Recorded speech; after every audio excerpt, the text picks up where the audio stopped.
anterior, vamos a hacer una breve observación sobre las entregas que hicimos. Y son más bien como de forma para poder hacer las mejoras entonces en la segunda y tercera entrega. Entonces vamos a arrancar con las observaciones generales y posteriormente ahí sí ya arrancaríamos con la temática que nos corresponde para esta sesión y lo que ya nos conlleva la segunda actividad. ¿Listo? Entonces, vamos a ver, como ustedes no son muchos, vamos a ver las generalidades de todos, ¿no? O bueno, los que hasta el momento ya hicieron sus entregas. Bueno, entonces tenemos una presentación visualmente muy bonita, muy llamativa, y nos vamos entonces ya a los aspectos de forma. Los aspectos de forma que tenemos en esta sesión o en esta presentación, pues digamos que acá nos hacen como una introducción a lo que son los contextos del Internet y los impactos o el avance del Internet en la época de pandemia.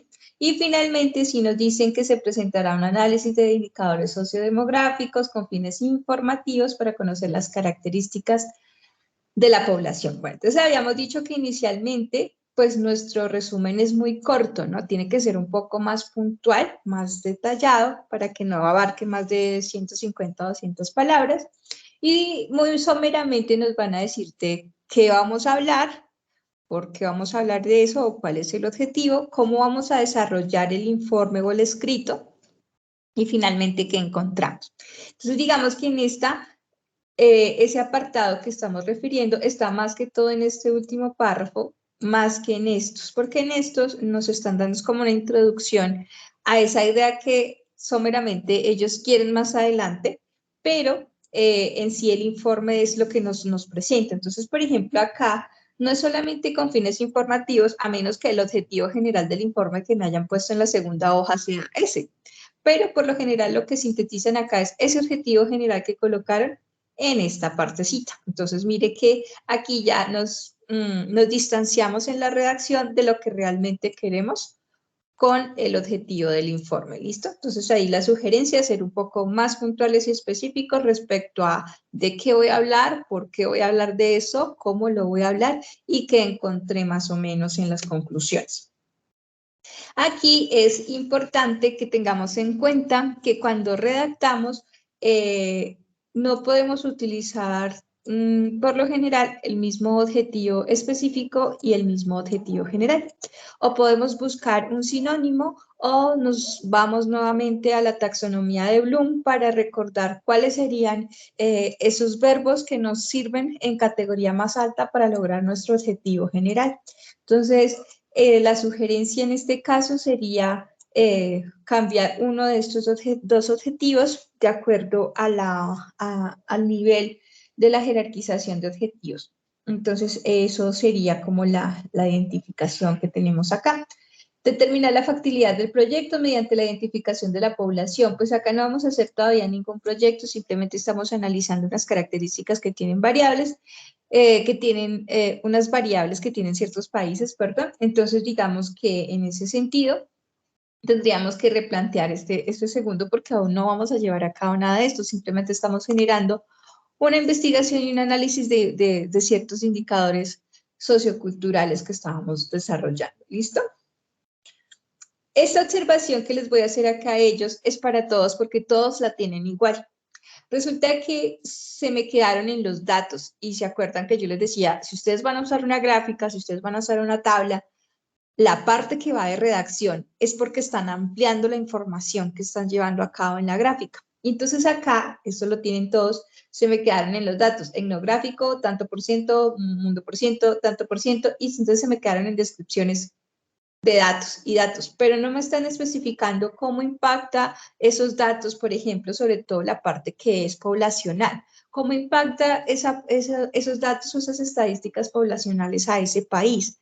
¿Cómo lo puede llegar a impactar? ¿Cómo impacta, vamos a decir, por ejemplo, que estuviéramos haciendo un análisis de Kazajistán o de un país de Medio Oriente, donde los, vamos a decir, por ejemplo, donde los aspectos culturales y religiosos son tan importantes. Entonces, eso fue lo que nos quedó faltando, y estas sí se las quedó faltando a todos porque todos la tienen igual. Y finalmente, vamos a ver, por acá, creo que es por acá, por acá. No, bueno, a este grupo me le faltaron las conclusiones. Bueno, aquí, presentar las ventajas y desventajas, analizar y establecer. Listo. Políticos legales. Acuérdense que, bueno, sí vimos palabras políticos, legales no tantas, bueno, está bien. Analizar las principales características y dimensiones con el fin de establecer las ventajas, establecer los conceptos positivos y negativos. Bueno, este no tiene mayor observación. De pronto, mirar que presentar y analizar sean como de jerarquías estructuradas, porque creo que presentar es de una jerarquía inferior a analizar. Entonces ahí tendríamos que identificar la jerarquía de estos verbos, si en realidad después de hacer todo este concepto yo estoy presentando y si en realidad lo importante es presentar o lo importante es analizar los datos que estoy mostrando. Nuevamente, entonces acá lo mismo que les decía, nos quedamos entonces en datos, pero no tenemos redacción. Entonces sí, me sintetizan datos, hacen la investigación, la colocan en el informe, pero no está el aporte de ustedes como grupo respecto a, bueno, ¿y este impacto de qué? O este muñequito que estoy colocando aquí, ¿qué describe? Entonces, eso es lo que nos hizo falta en todos los conceptos. Vamos a ver si ellos tienen conclusiones y ellos sí tienen conclusiones. ¿Qué es muy importante tener en cuenta en las conclusiones? Bueno, entonces, digamos acá se identifica una baja natalidad, unas tasas mayores, actualmente se presentan incertidumbres. Son conclusiones que se convierten en conceptos subjetivos a partir de las lecturas o de las investigaciones que ustedes desarrollaron. ¿Qué pasa con las conclusiones? Siempre que nosotros escribimos, cuando planteamos unos objetivos que están acá al inicio, eso es lo que debemos concluir. ¿Por qué? ¿Por qué? Porque cuando planeamos nuestros objetivos, estamos creando la estructura o el esqueleto o el cuerpo óseo que nos va a soportar todo lo que vamos a describir dentro del informe, dentro del documento, dentro de la monografía, la opción de grado, el artículo o cualquier tipo de texto que ustedes estén desarrollando. Los objetivos son ese esqueleto que me da la estructura y que no me permite salirme del tema. Si yo estoy diciendo que voy a analizar las características de estas dimensiones, pero acá toca decir qué dimensiones, entonces no tengo por qué salirme de ese tema. Si estoy diciendo que voy a establecer aspectos positivos y negativos, pues tengo que hablar de ese tema. Y si finalmente voy a presentar las ventajas y desventajas basados en unos análisis y demás, entonces, eso van a ser mis conclusiones. Entonces, mire que los objetivos se plantean es por eso, porque me ayudan a determinar mis conclusiones. Entonces, cada vez que voy a cerrar un documento, una investigación, un proyecto, lo que sea, las conclusiones van a ir encaminadas a esos objetivos. Si yo dije establecer parámetros de medición de indicadores socioculturales. Bueno, estableció los parámetros, ¿cómo estableció los parámetros y para qué le sirvió establecer esos parámetros? Eso es lo que yo tengo que concluir. Si mi objetivo general fue analizar variables sociodemográficas de los países tales y tales con la finalidad de identificar factores de inversión, pues tengo que concluir si qué variables analicé y qué identifiqué en ese proceso. Entonces, por favor, siempre tener en cuenta que los objetivos van de la mano con las conclusiones y que por cada objetivo que yo planteo, debo tener una conclusión. Aquí en este caso, bueno, visualmente sí les recomiendo que me pongan un poquito más grande la letra. Y bueno, acá entonces no es introducción, sino resumen, porque la introducción tiene otro componente de escritura. Entonces, acá me están haciendo es una descripción general o literalmente una introducción a lo que ustedes quieren ser, pero no me están diciendo el resumen del documento. Entonces, acá, por favor, tengamos en cuenta eso. Y acá, identificar, listo, pero escribir es un verbo, pero resulta que escribir no es un verbo que me sirva para hacer objetivos. Es una acción, sí, pero ¿qué voy a hacer después de que yo escriba eso? ¿Qué voy a hacer con la escritura? Eso es lo que tenemos que definir. Entonces, este verbo no nos serviría en esta oportunidad de manera práctica. La explicación de datos encontrados en los países bajo los mínimos parámetros de investigación. Acuérdense que dijimos que una de las características del informe es que no era la tarea, sino que es cómo yo presento un análisis sectorial a posibles inversionistas. Entonces, mire que nuestro rol era ese de asesor de inversión, en donde yo le voy a presentar unos factores, para este caso sociales, que busque definir o que le contribuya al inversionista a tomar decisiones. Entonces, mire que acá se nos están quedando las descripciones muy académicas, muy de la tarea, y eso no es lo que estamos buscando. Y pues nuevamente este verbo pues no nos funciona en esta ocasión.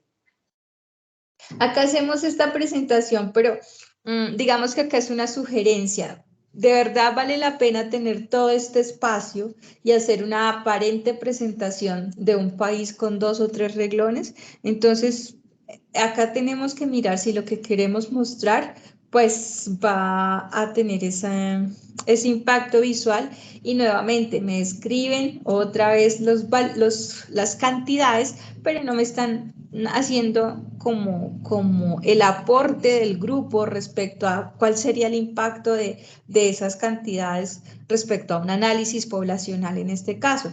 Entonces, sí, bueno, 225 millones y tantos, pero ¿de qué sobre qué? ¿Cuáles son las características para decir que eso sea bueno o no sea bueno para dicho país? Entonces, ahí era donde veíamos las características demográficas, bueno, y en qué segmentación está dividido esa cantidad de personas, en cuántas edades, en cuántas son mujeres, cuántos son hombres, para poder hacer un análisis demográfico de eso. Entonces, nuevamente nos quedamos en cifras, pero no hacemos un análisis.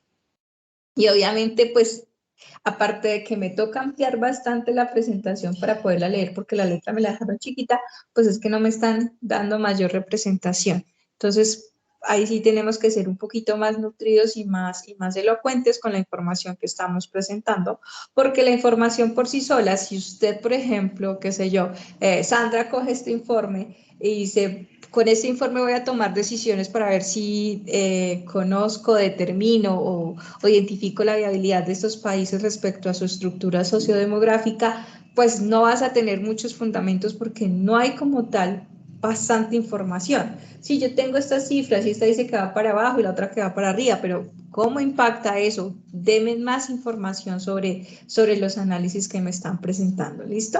Y bueno, aspectos positivos, negativos, nuevamente no tenemos como tal las conclusiones, tenemos más bien como un checklist de esto es bueno y esto no, pero recuerden que esos aspectos positivos y negativos van enmarcados con esos objetivos que debieron haber presentado en el inicio del informe. Acá pues tenemos entonces unos verbos, una descripción, bueno, esa sí no tiene tantas observaciones en el resumen, es puntual y demás. Investigar los aspectos no económicos, identificar los aspectos y mencionar las características. De pronto mejorar como el mencionar para no quedar solamente como en esa. Y si en realidad identificar y mencionar logran investigar, o a partir de la identificación y la mención, qué es lo que yo quiero hacer con esto. Porque si hacemos esto, pues investigar no tiene esa como elocuencia o esa coherencia después de mencionar. Entonces sí sería necesario replantear el objetivo general después de identificar y describir o reconocer a esas características no económicas en estos países. Y en esta, la otra observación es que cuando tenemos el tamaño así, de pronto se nos contrasta mucho la fuente negra con el color de fondito que nos estamos colocando, ¿listo? Entonces de pronto también tratar de contrastar los colores que vamos a utilizar. Y nuevamente tenemos muchísimos datos geniales, tenemos figuras, todo es muy bien, pero no tenemos análisis de esos datos. Entonces otra vez nos quedamos en la misma coyuntura que estamos todos presentando.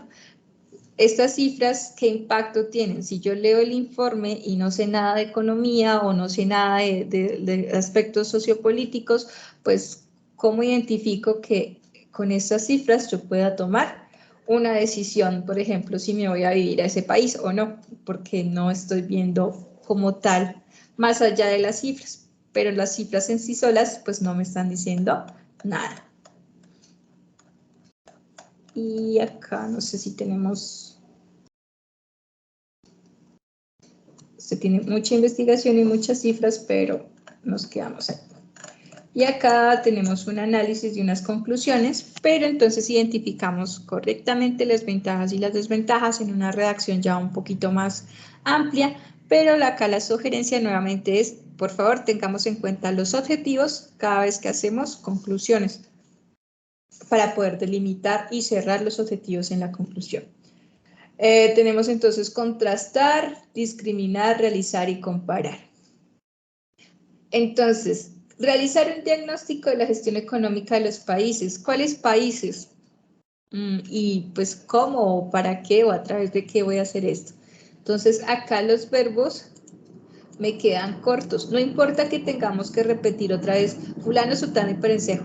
Nosotros en español no estamos muy acostumbrados. A nosotros nos preguntan algo y decimos sí, no, pero cuando hablamos o cuando nos expresamos en otros lenguajes, por ejemplo en el inglés, sí es muy necesario repetir toda la estructura. ¿Por qué? Porque con eso complementas la idea. Entonces, aunque acá ya habíamos nombrado los países, pues no importa, si va a realizar un diagnóstico económico, y no es económico para este caso, de fulano sutano, ¿a través de qué o para qué realizar ese diagnóstico? Entonces acá, nuevamente, en los verbos, nos está faltando la descripción completa de los verbos y el orden de la jerarquía para realizar los objetivos. Si discriminar, realizar y comparar y luego contrastar, en realidad es un sinónimo de comparar y contrastar, pues mire que estamos haciendo la misma categorización acá. En realidad solamente quiero comparar o quiero ir un poquito más allá de esa comparación que estamos presentando. Y nuevamente tenemos muchas cifras, muchos datos muy bonitos, pero carecemos totalmente de un análisis establecido. Entonces ahí es donde ya tenemos que ir abarcando un poquito más la mejora para el segundo informe, que ya es más económico y obviamente van a tener muchísimos más datos. En este nuevamente el tamaño de la letra y el contraste del color de la fuente con el fondo que están utilizando. Entonces siempre pensemos que tal vez eso nos puede ayudar a facilitar la lectura. Dime, Nicolás.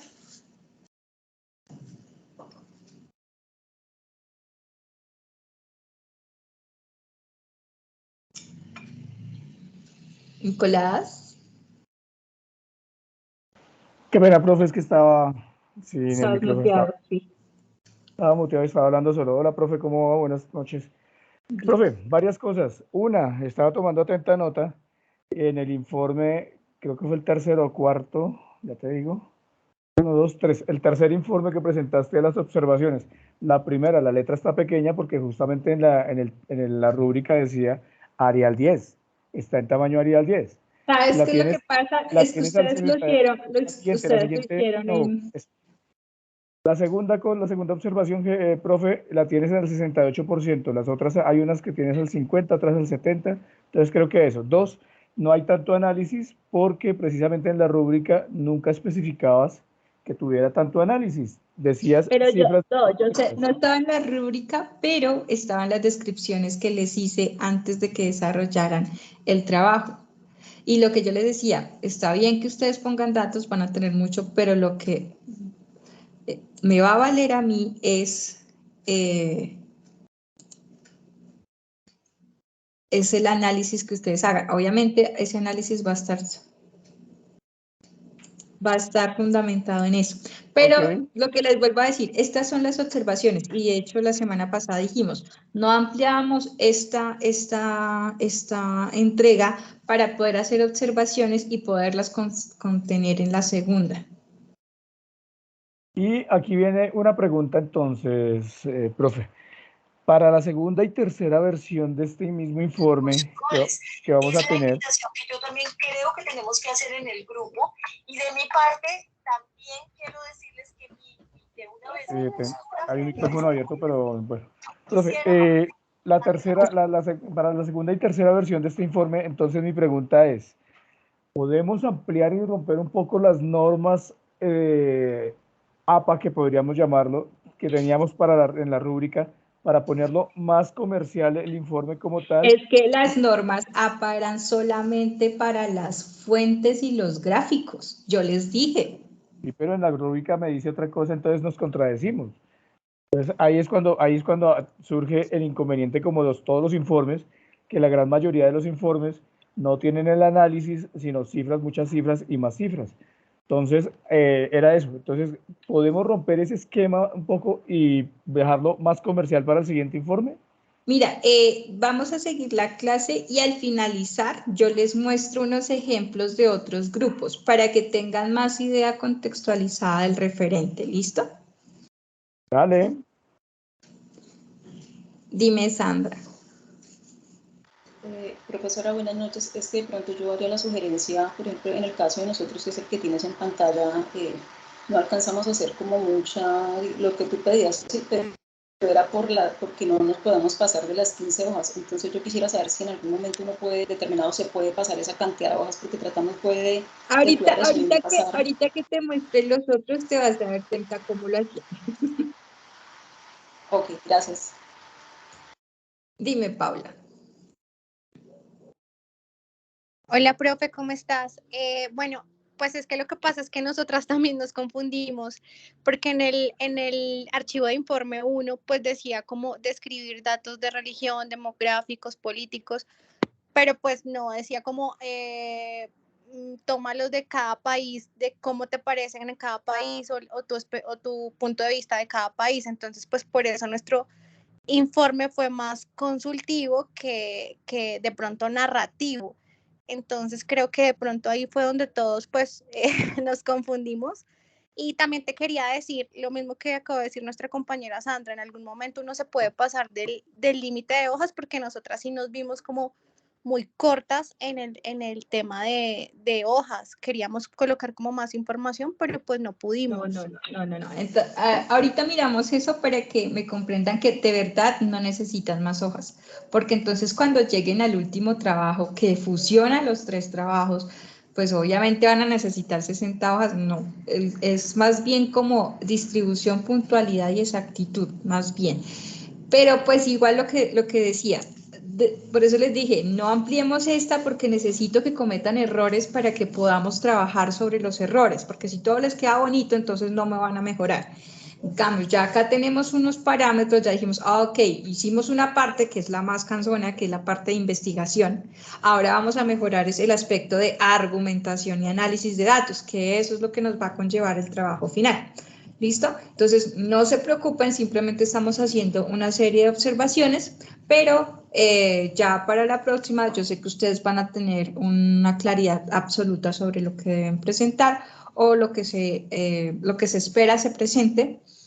Pero en ese sentido, entonces pausamos acá, llegamos a la clase de ahorita.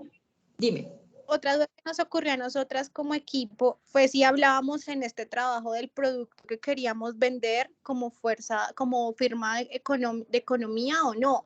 Por eso pues hablamos de internet porque pues estamos dirigiendo como un producto de internet o es lo que queremos vender próximamente. Sí, tú te fuiste al final, sí. Que promover ya el producto, ¿no? Y pues ahí no. De hecho, tú nunca vas a promover el producto porque tú solamente estás haciendo una asesoría y estás generando un diagnóstico. Y al finalizar, ¿qué vas a hacer? Bueno, mira, hay muchas opciones, pero con todo lo que hemos visto, se le recomienda esto. Y se le recomendaría que lo desarrollara de esta manera, pero nunca ustedes son el producto, ni son la empresa, ni están vendiendo como tal esa idea, porque siempre su función es esa, de terceros y asesorar basados en informaciones, en fuentes fidedignas y ese tipo de cosas. Entonces, por eso era que nunca trabajábamos en esa idea como tal. O sea, nunca apropiábamos la idea de negocio como nuestra porque siempre es como si fuera una recomendación. Profe, gracias. Listo, muchachos. Entonces vamos a hacer una pausa aquí, punto y coma. Y vamos a andar un poquito en la parte que tenemos para hoy, que es la parte económica. Y al finalizar les muestro entonces las sugerencias de presentación, ¿listo? Como para que tengan esa idea un poquito más clarita. Entonces, bueno, ya vimos unos aspectos sociales que ustedes ya tienen muy claros. Y pues aprendieron muchísimo de esos países que a lo mejor nunca habíamos tenido como en cuenta para visualizar. Pero ahorita, ¿qué nos concierne? Nos concierne entonces los aspectos económicos. Entonces, y eso nos afecta muchísimo ahorita como estamos en esta actualidad. Entonces, siempre nos dicen, o para todos los que son administradores, o bueno, todos vimos en todas las carreras unas transversales que eran como de economía o de administración. Entonces, allá cuando estábamos en nuestro pregrado, así muy generalmente nos hablaban de los fundamentos de economía y nos hablaban de dos variables muy básicas, oferta y demanda. Además, nos hablaban del flujo circular de la economía. Entonces, siempre encontramos que tenemos las empresas y tenemos las familias. Entonces, las empresas ofrecen productos que las familias compran, pero también ofrecen a las familias empleo para tener dinero y que compren esos bienes o productos o servicios. Entonces, normalmente serían entre empresa y familia donde estarían los factores o el juego como tal. Sin embargo, tenemos al señor Estado que intermedia de cierta forma esa actividad económica, en algunos casos o en algunas economías o países, pues la intermediación o intervención del Estado es mucho más notoria que en otros. Y entonces cuando hablábamos de la oferta y la demanda, tenemos que cuando hablamos de oferta estamos hablando de que eso me afecta al precio, me afecta también el valor, el precio de los bienes sustitutos o complementarios, y me afecta unas políticas económicas que se desarrollan allí. Y si hablamos de la demanda, pues entonces, ¿qué afecta la demanda? La dimensión del mercado, la renta de ingreso de las personas, también se afecta el precio del bien o del producto, e incluso los bienes sustitutos de este, y a veces la demanda también se ve afectada por factores externos. Vamos a decir, por ejemplo, en estos momentos la gente quiere comprar automóviles, pero el sector automotriz pues tiene un rezago debido a todas las complicaciones que hay en la cadena de suministros. Entonces, esos factores externos están ocasionando un colapso en esa demanda de vehículos. O sea, la gente quiere su carro nuevo, pero los carros nuevos están demorando bastante tiempo en llegar. ¿Por qué? Porque hay unos factores externos que están afectando esa operación.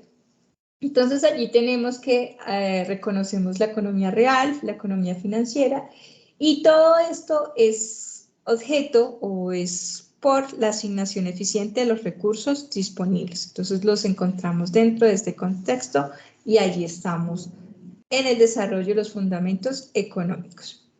Luego hablábamos de los sectores económicos y ya ustedes cuando hicieron como un preliminar en la página del World Factbook, se dieron cuenta de que en una sección económica ahí decía de dónde provienen más o menos los aportes al PIB de ese país.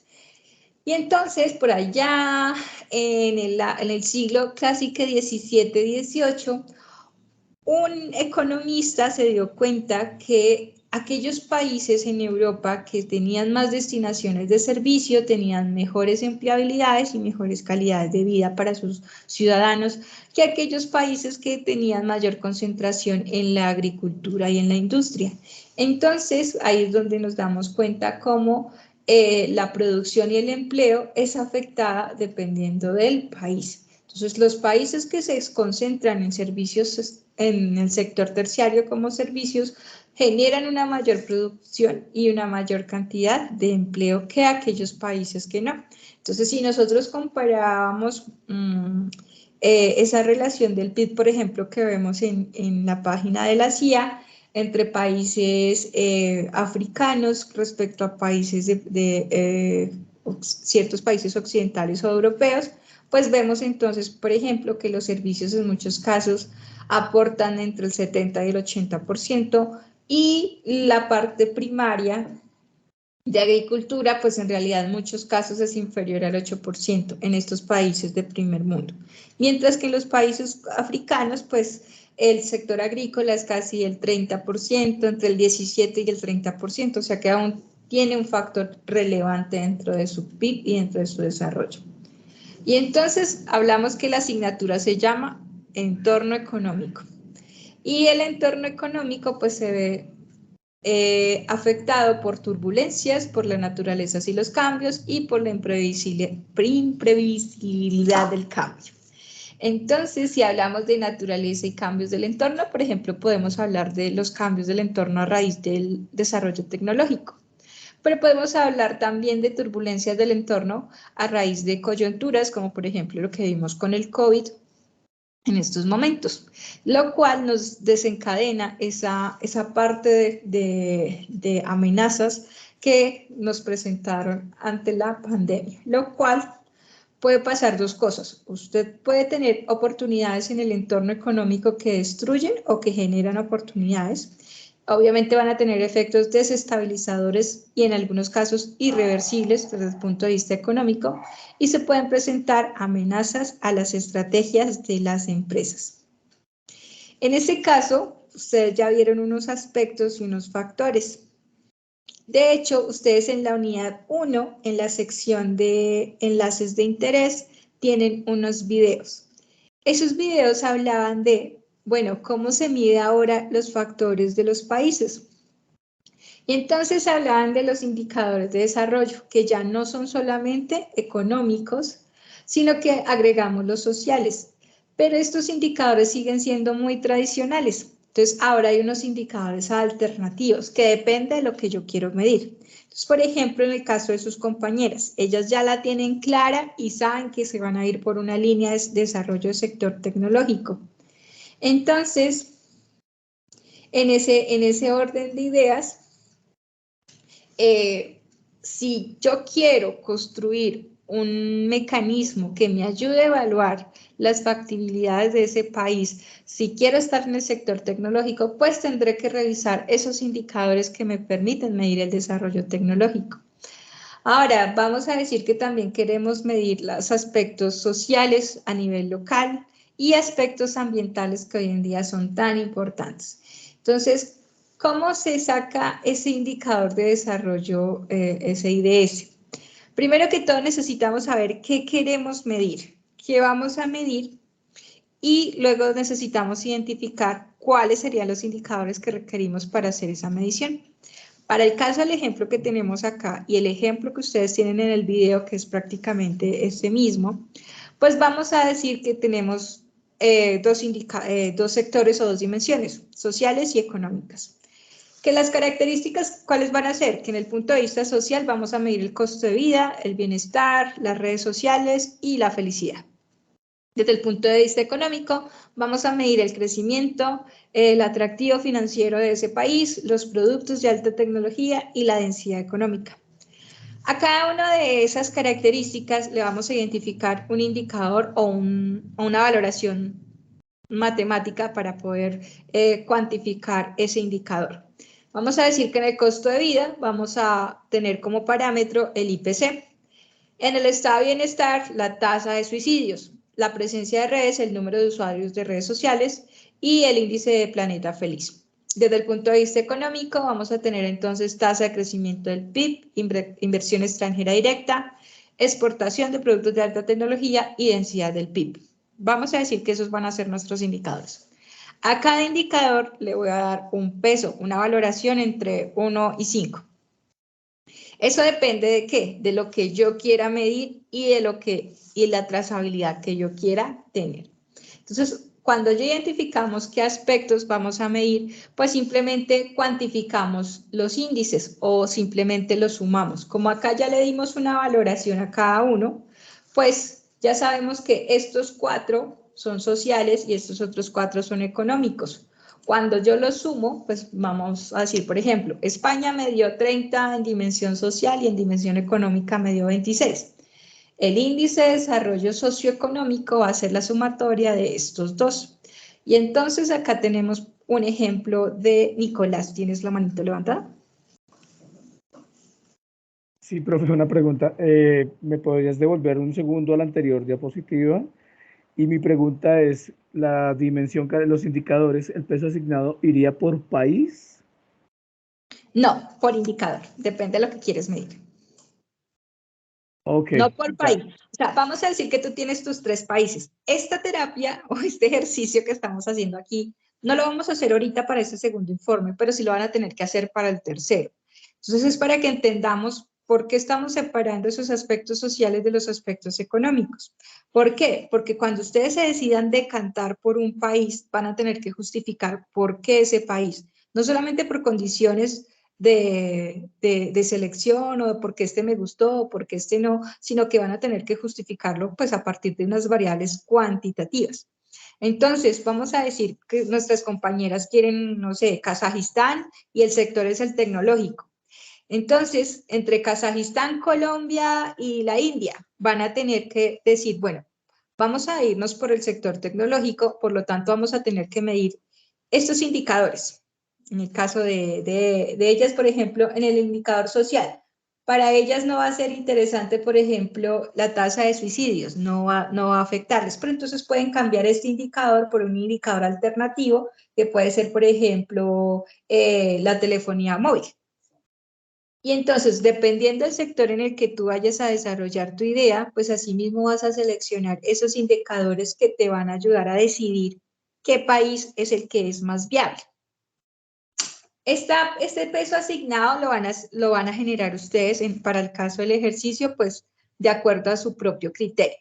Técnicamente, estos valores están asociados con unos valores econométricos y unos cálculos muy precisos, pero pues nosotros no lo vamos a hacer con toda la rigurosidad porque necesitaríamos saber bastante de econometría y bastante de ese tipo de cálculos y reglamentaciones para poder hallar eso. Por eso solamente vamos a identificar nuestros indicadores, asignarles un peso y definir cuáles son esos indicadores en cada país. ¿Para qué?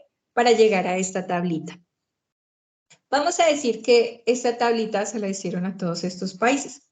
Y ahí es donde ya podemos decir, oye, mira que el IDS, por ejemplo, de Turquía, de Indonesia, es altísimo respecto a países como Bélgica, como China, como Estados Unidos, que tienen aparentemente una buena estructura económica.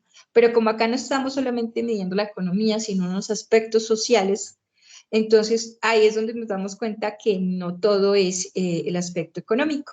Entonces, por ejemplo, para el caso de Colombia, no nos fue mal en esta parametrización. Nos sacamos 71, muy por encima otra vez de China, de Estados Unidos, obviamente de países como Turquía y como Nigeria, pero nos fue bastante bien. Entonces, ahí es donde tenemos que determinar que hay muchos indicadores que hoy en día son relevantes al momento de evaluar o diagnosticar una viabilidad de inversión para un país. Entonces ya no son solamente los aspectos económicos, sino que debemos tener en cuenta otros aspectos. Para verlo desde un punto de vista gráfico, por así decirlo, entonces ya tenemos el diagrama de dispersión. En este diagrama de dispersión, lo ideal sería que estuviéramos en este cuadrante que es el más oscurito. ¿Por qué? Porque si vemos en el plano cartesiano, tendríamos mayor desarrollo social, pero también mayor desarrollo económico. ¿Y qué sería lo peor? Estar en este tipo de cuadrantes bajos, porque entonces nuestro desarrollo social y económico pues serían relativamente bajos. Y entonces ustedes se dan cuenta que hay unos colorcitos para este plano y aquí tenemos países centrales, periféricos entre África y Asia y países periféricos en América. Y si nos damos cuenta, en el cuadrito negrito, donde todos deberían estar, hay países como Malasia, Turquía, Colombia e Indonesia.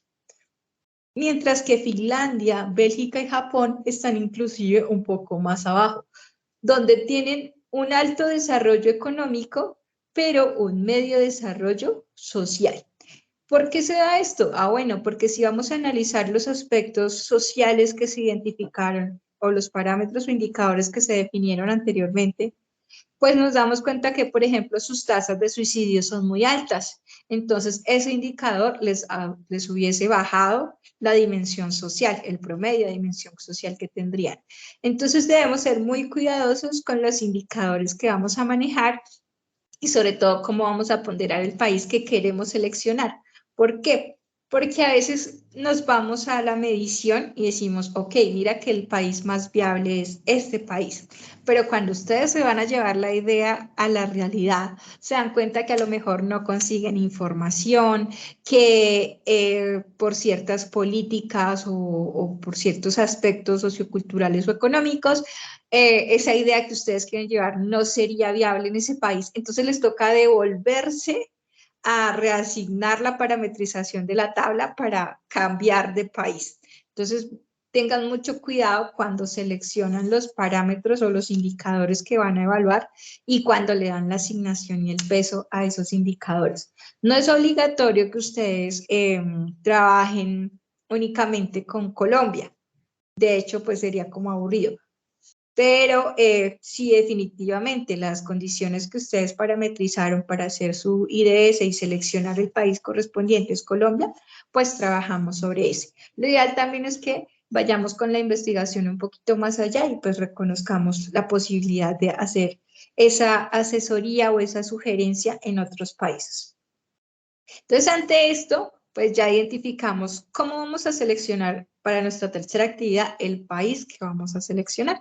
Entonces, tenemos que puede ser bajo el índice de desarrollo humano, o el índice de pobreza multidimensional, o el índice de desarrollo inclusivo, que ya los vimos pues en la sesión anterior un poquito más allá. Y bueno, acá nos siguen hablando de valores y porcentajes como ustedes lo habían descrito del índice de desarrollo inclusivo. Entonces nos habla de cómo están los países en estos momentos respecto a ese IDI, de por qué es importante calificar ese IDI y por qué los objetivos de desarrollo sostenible y por qué la OCDE trabajan para que ese índice de desarrollo inclusivo sea más alto, aunque hay países en los que es supremamente bajo. Pero entonces estos factores también nos debemos reevaluarlo o debemos analizar si de pronto este índice me sirve para evaluar los países dentro de la matriz que voy a hacer para seleccionar el país en el cual se va a sugerir la inversión. Y entonces tenemos que, cuando ustedes entran a la página del World Bank, pueden encontrar una cantidad de factores, lo que ya vimos anteriormente, de sectores para analizar indicadores. Entonces, habían indicadores tecnológicos, de agricultura, de impacto ambiental, de desarrollo energético. Entonces, ya ese es un buen referente para que identifiquen cuáles son los indicadores que pueden utilizar para seleccionar la viabilidad del país. Acá hay otros indicadores, por ejemplo, el de ciencia, tecnología e innovación, indicador de internacionalización, medioambientales, el indicador del G, que es más o menos como la parte de innovación también. También pueden tener ese tipo de opciones para no quedarse siempre en los mismos indicadores no económicos, que serían entonces tasa de natalidad, tasa de mortalidad, tasa de suicidios, educación, sino que vayamos a mirar otras opciones que tenemos para poder evaluar ese país. Y entonces ahí ya van los otros aspectos que sí conciernen a este reporte, que son los indicadores económicos. Y por allá nos hablan entonces de la balanza de pagos. Entonces, señores administradores que están acá y señores contadores, ¿qué es la balanza de pagos?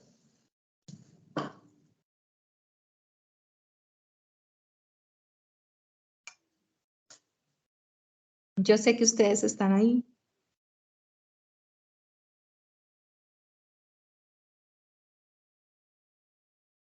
¿Se acuerdan que eso lo vieron en macroeconomía? Es el registro de todas las transacciones contables de los países, las importaciones, exportaciones, etcétera. Exactamente. Entonces es como ese débito y ese crédito, pero para el país, a nivel ya macro. Lo que decía su compañera, lo que me registra es lo que me ingresa y lo que me sale. pero también tiene otras cuentas, que son cuentas como tal de inversiones y activos que se tienen como tal, activos o deuda que se tienen también. Pero para cuestiones económicas nosotros por lo general siempre nos centramos es en esos ingresos y gastos. ¿Y cuál es la cuenta más importante de la cuenta corriente?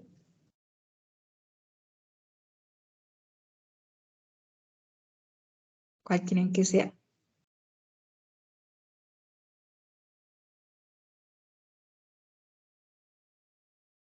¿Están ahí?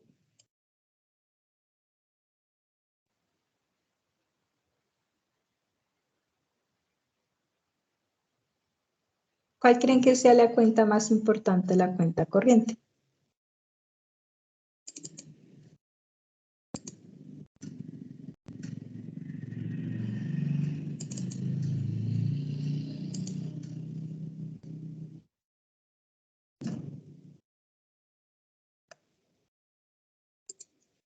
Hola,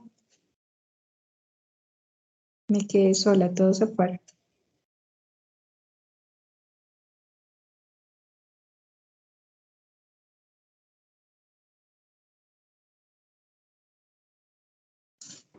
Profe, pues no sé si, es que no recuerdo muy bien, si en esas cuentas, pues la cuenta más importante es o sea, el ingreso del dinero, la caja, no sé si Bueno, se llame así. si te das cuenta, esta es la sección de la cuenta corriente. Acá la tienes. ¿Cuál crees que de estos sea más importante?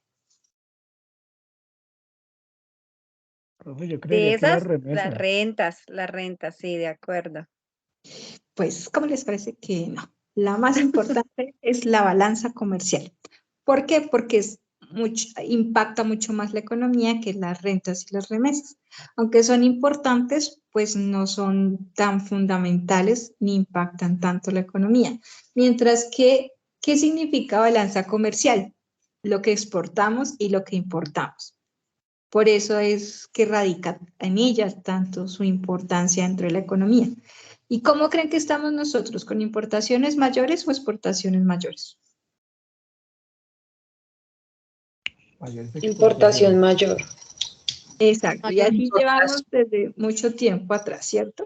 Y Ujú. si, por ejemplo, ustedes googlean ah, el, el estado, pues, como tal de, de nuestras importaciones y nuestras exportaciones, ¿qué creen que tenemos en la balanza comercial? ¿Un déficit o un superávit?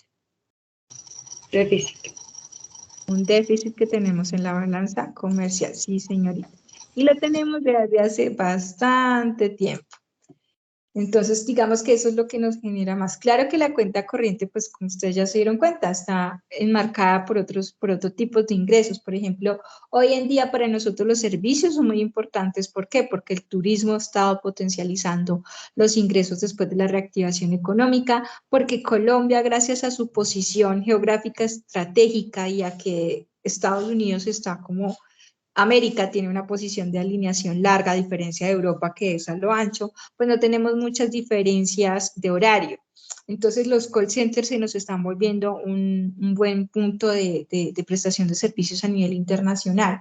Las rentas, obviamente, pues ahora no tanto como en algunas épocas, pero se pasó una época en la que era supremamente importante las remesas que llegaban del extranjero y en estos momentos las transferencias corrientes, que son todas aquellas donaciones que nos hacen para apoyo de proyectos específicos. Entonces, eso también son aspectos bastante importantes que se deben tener en cuenta. Pero adicional de eso, entonces también tenemos la cuenta de capital, que entonces sería como esa parte de inversiones, compras y ventas que nosotros tenemos.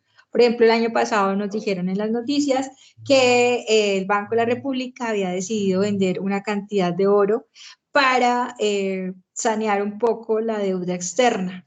Entonces, digamos que lo que tenemos y lo que debemos en esta composición. Cuentas financieras, inversiones directas, inversiones de cartera y derivados financieros. Ustedes saben que los países, por ejemplo, emiten bonos o emiten títulos de tesoro y ese tipo de cosas, y esos bonos pues son comprados por otros países como mecanismos de inversión. ¿Qué hacen con los países con los bonos? Por ejemplo, Colombia quiere emitir bonos a 20 años y vamos a decir que, por ejemplo, Canadá y Alemania nos compran bonos. Con esos bonos, ¿qué vamos a hacer? Obviamente vamos a construir carreteras y hacer inversión pública.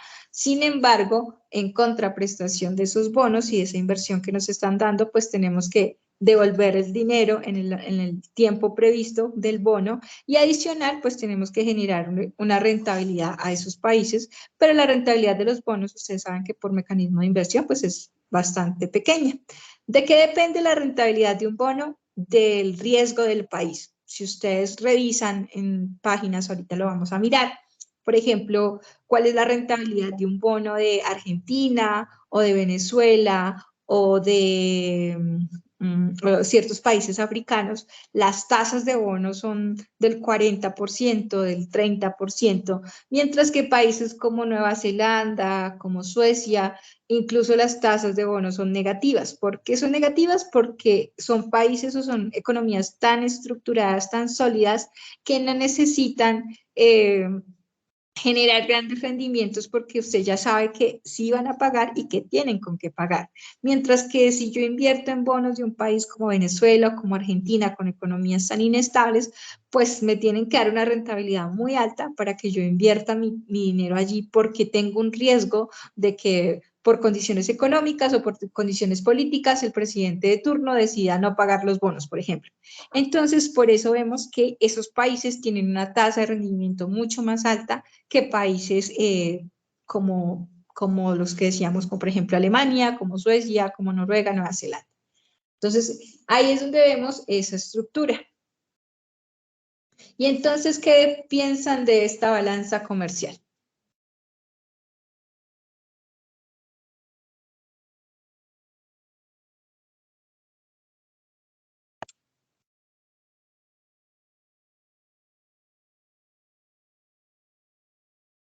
¿Qué les dice a ustedes esta balanza?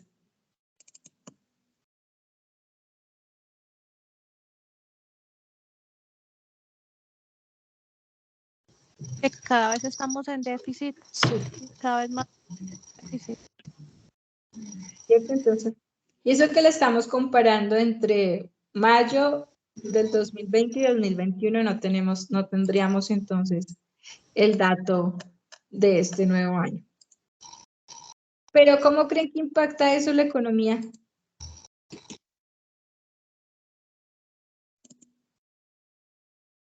¿El aumento de los precios de los productos? Bueno, ahí nos lleva a la implicación de la moneda, sí. Dime. ¿Devaluación, tal vez? Pues lo que pasa es que la devaluación también es consecuente de otros aspectos muy diferentes a solamente exportaciones e importaciones. Si lo miramos netamente, sin mirar la moneda o la divisa, y lo miramos netamente desde el punto de vista económico y de competitividad, ¿cómo nos vemos allí? Escasez de productos. Superinestables. Poco se apoya la economía local. Podemos hacerlo, sí, podría ser. Entonces, si ustedes, por ejemplo, van a la página que les había recomendado, donde mirábamos qué exportaba Colombia o qué importaba Colombia y a quiénes, pues ahí podemos vislumbrar más o menos una radiografía de lo que nos está pasando con esto, ¿no? Entonces, ¿quiénes son más altas? Es más alto lo que traemos de afuera que lo que estamos produciendo aquí y mandando para afuera. Obviamente, eso nos deja en un nivel de competitividad mucho más bajo, ¿no?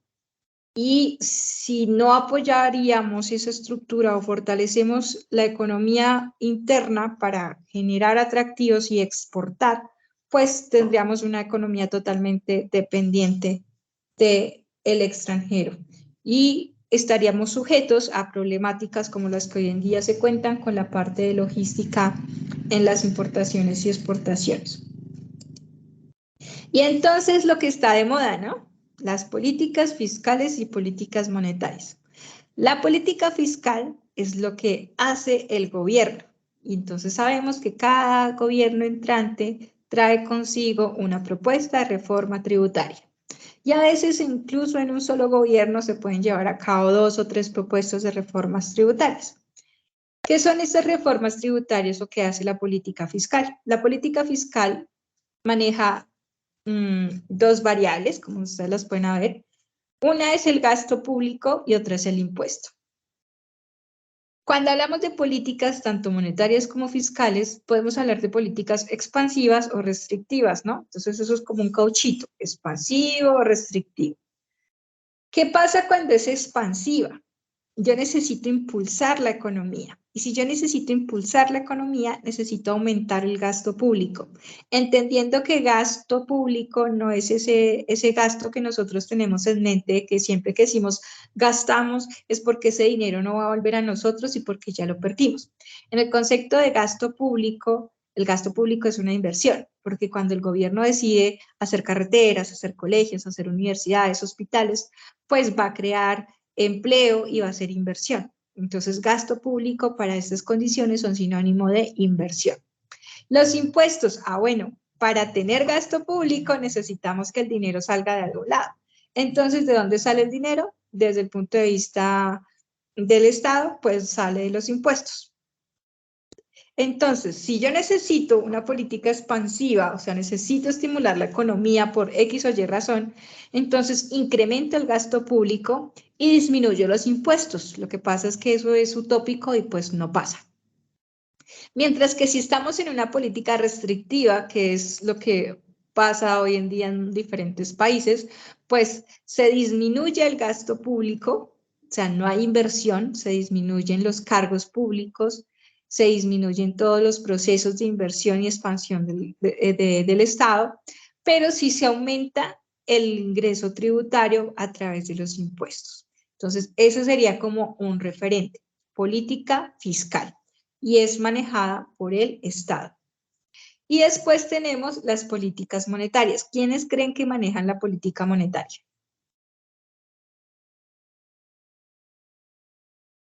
¿El Banco de la República? Exactamente, el Banco de la República.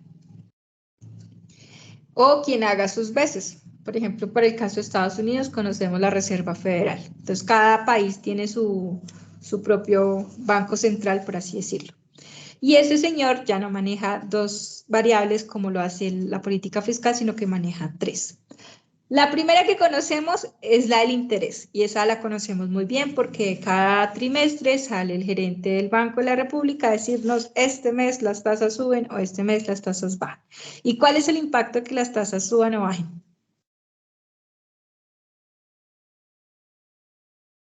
Es el límite donde pueden tener el límite de usura, donde los préstamos tienen su porcentaje máximo de interés.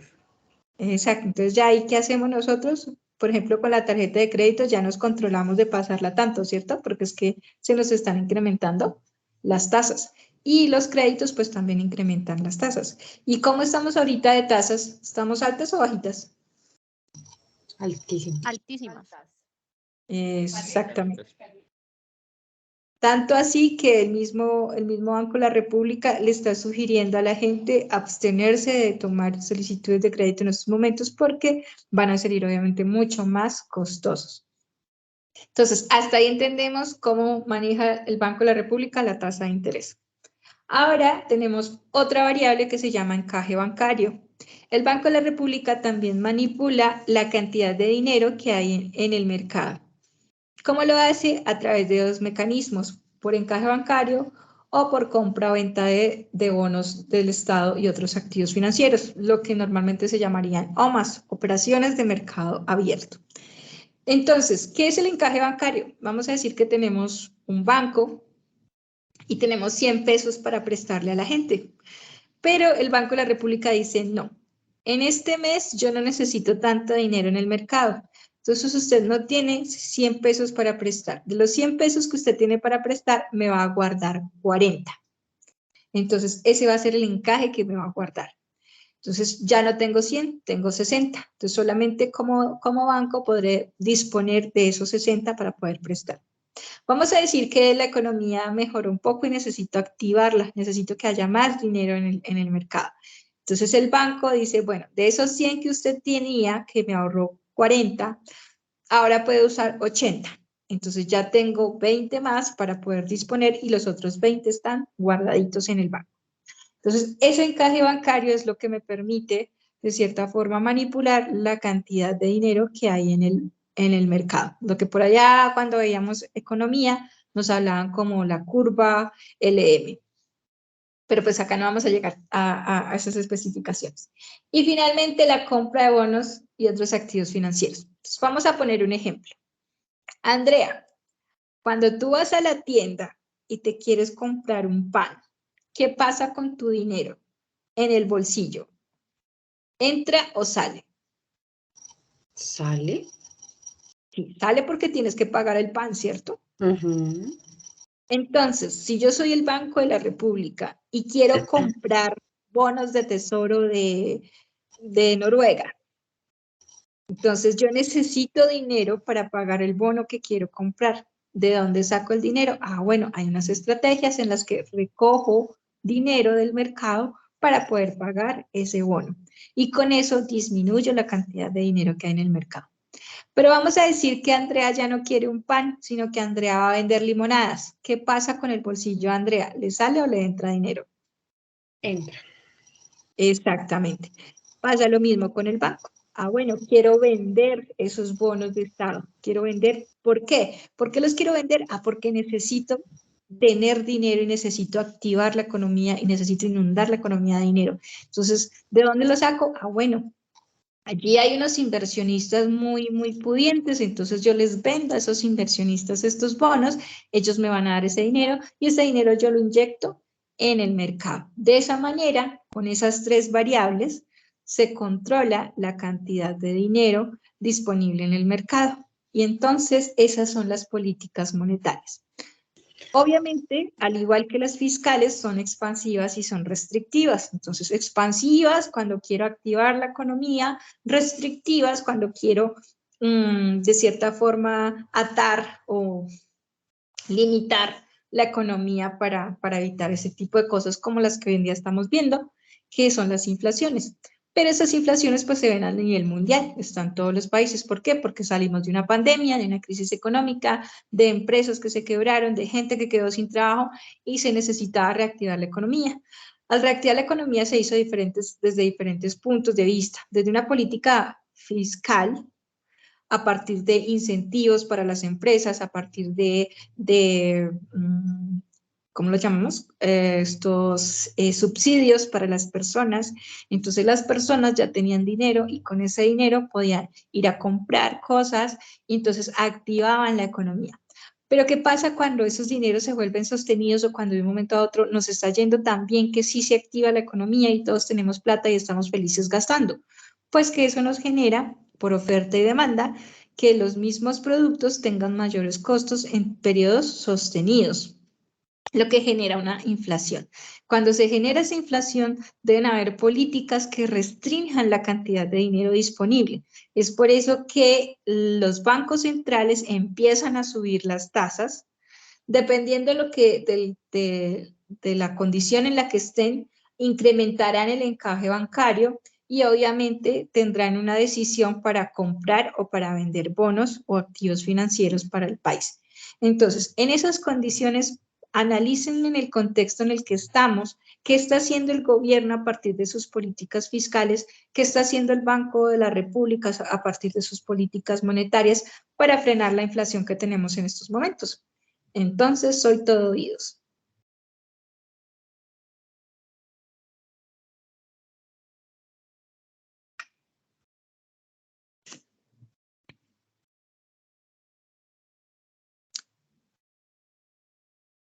Ya con esto me pueden hacer un análisis económico, muchachos. No me quedó muy clara tu pregunta. Ya nos queda claro cómo funciona la política fiscal y monetaria y que es una política expansiva y restrictiva. En estos momentos Colombia tiene inflación. ¿Cómo está manejando el Banco de la República esa inflación y cómo está manejando el gobierno esa inflación? Los bancos aumentando sus intereses. Listo, ¿qué más hacemos allí? La propuesta de la reforma tributaria para captar más dinero. Listo, ¿qué más podemos definir?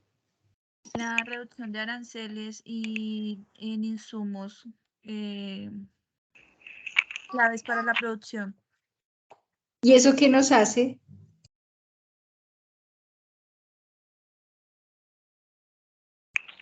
Eso hace que se importen más cosas de una manera más económica para el gran importador y así mantener un flujo de productos o servicios en el país.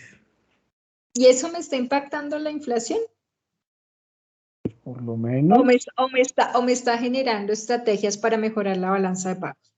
está mejorando la estrategia para mejorar la balanza de pago, teniendo en cuenta adicional que el Banco de la República también recomienda no endeudarse y utilizar menos las tarjetas crédito y los créditos a largo plazo por la tasa de interés que está subiendo cada un punto cada mes, cada 3 meses. Listo. Esa última te la entiendo, pero de pronto acá podemos tener ese bache. Miren que aquí atrás vimos estos contextos, ¿no? Vimos esto. Y hablábamos de, bueno, ¿y cómo nos impactan estos resultados? Entonces decíamos, bueno, la competitividad que tenemos como país, ¿no? Porque es que es más lo que traemos de afuera que lo que nosotros estamos produciendo. Y tú dices, no sé, los insumos para que sean más económicos. Eso nos transforma en ser competitivos. Pero el ser competitivos, ¿cómo nos impacta una política fiscal o monetaria?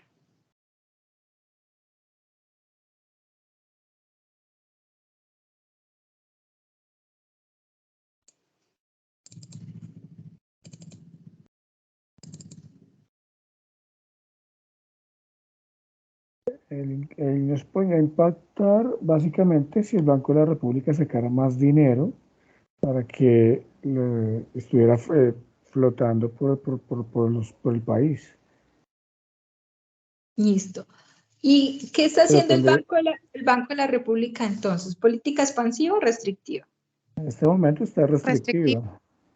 Listo, ya la tenemos clara, ¿cierto? Y entonces el gobierno, ¿qué está haciendo?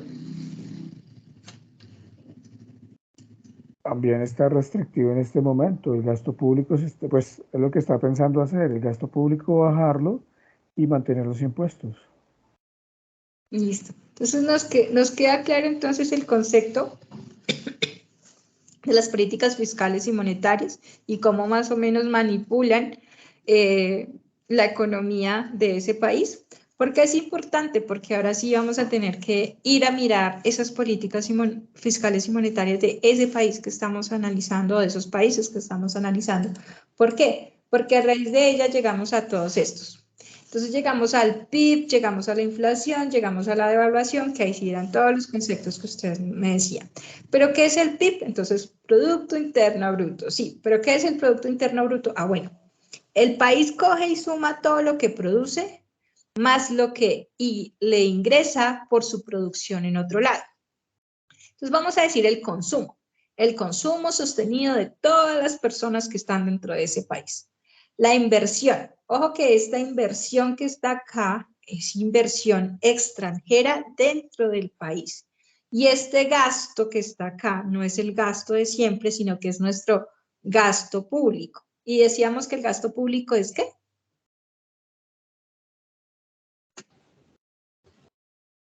Inversión. Las inversiones. Exactamente. El gasto público es una inversión. Entonces, mire que acá tenemos esta I de inversión, pero esta inversión es externa, y esta G de gasto que es inversión, pero es la inversión pública. Y tenemos la diferencia entre las exportaciones y las importaciones. Que es importante también tener en cuenta, que aquí también ingresan lo que nosotros tenemos por fuera. Y ese es el debate, por decirlo así, del principio del capitalismo.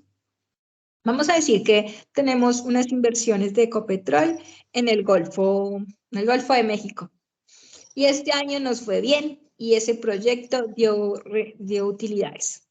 Esas utilidades no quedan en México, sino que vienen a Colombia, porque son de Colombia. Entonces, todas esas inversiones que se tienen afuera y generan utilidades, vienen a alimentar el PIB. Y de la misma manera ocurre con aquellos países que hacen inversión en Colombia. Entonces, todas estas petroleras, todas estas minerías y demás, que obtienen utilidades, esas utilidades no se quedan acá, sino que se van a su país. Aquí, ¿qué se queda? El papel que tienen las regalías. se supone que las regalías compensan de cierta manera el usufructo que dicha empresa externa hace sobre las tierras o los bienes de este país. Pero en sí sus utilidades se van para el país de origen. Y ese es como el mayor debate que se hace sobre aquellos países desarrollados donde vienen, absorben los recursos naturales en estos países, pero esas utilidades se quedan allá y las regalías o los parámetros que dan en compensación pues no son suficientes ni compensan el daño a mediano y largo plazo que se hace. Entonces debemos tener en cuenta esos conceptos en el PIB, porque el PIB no es solamente esos punticos que van en la gráfica, sino de dónde sale y cuál es la consecuencia de ello. Y por qué el PIB, por ejemplo, de estos países es tan alto en comparación de los demás.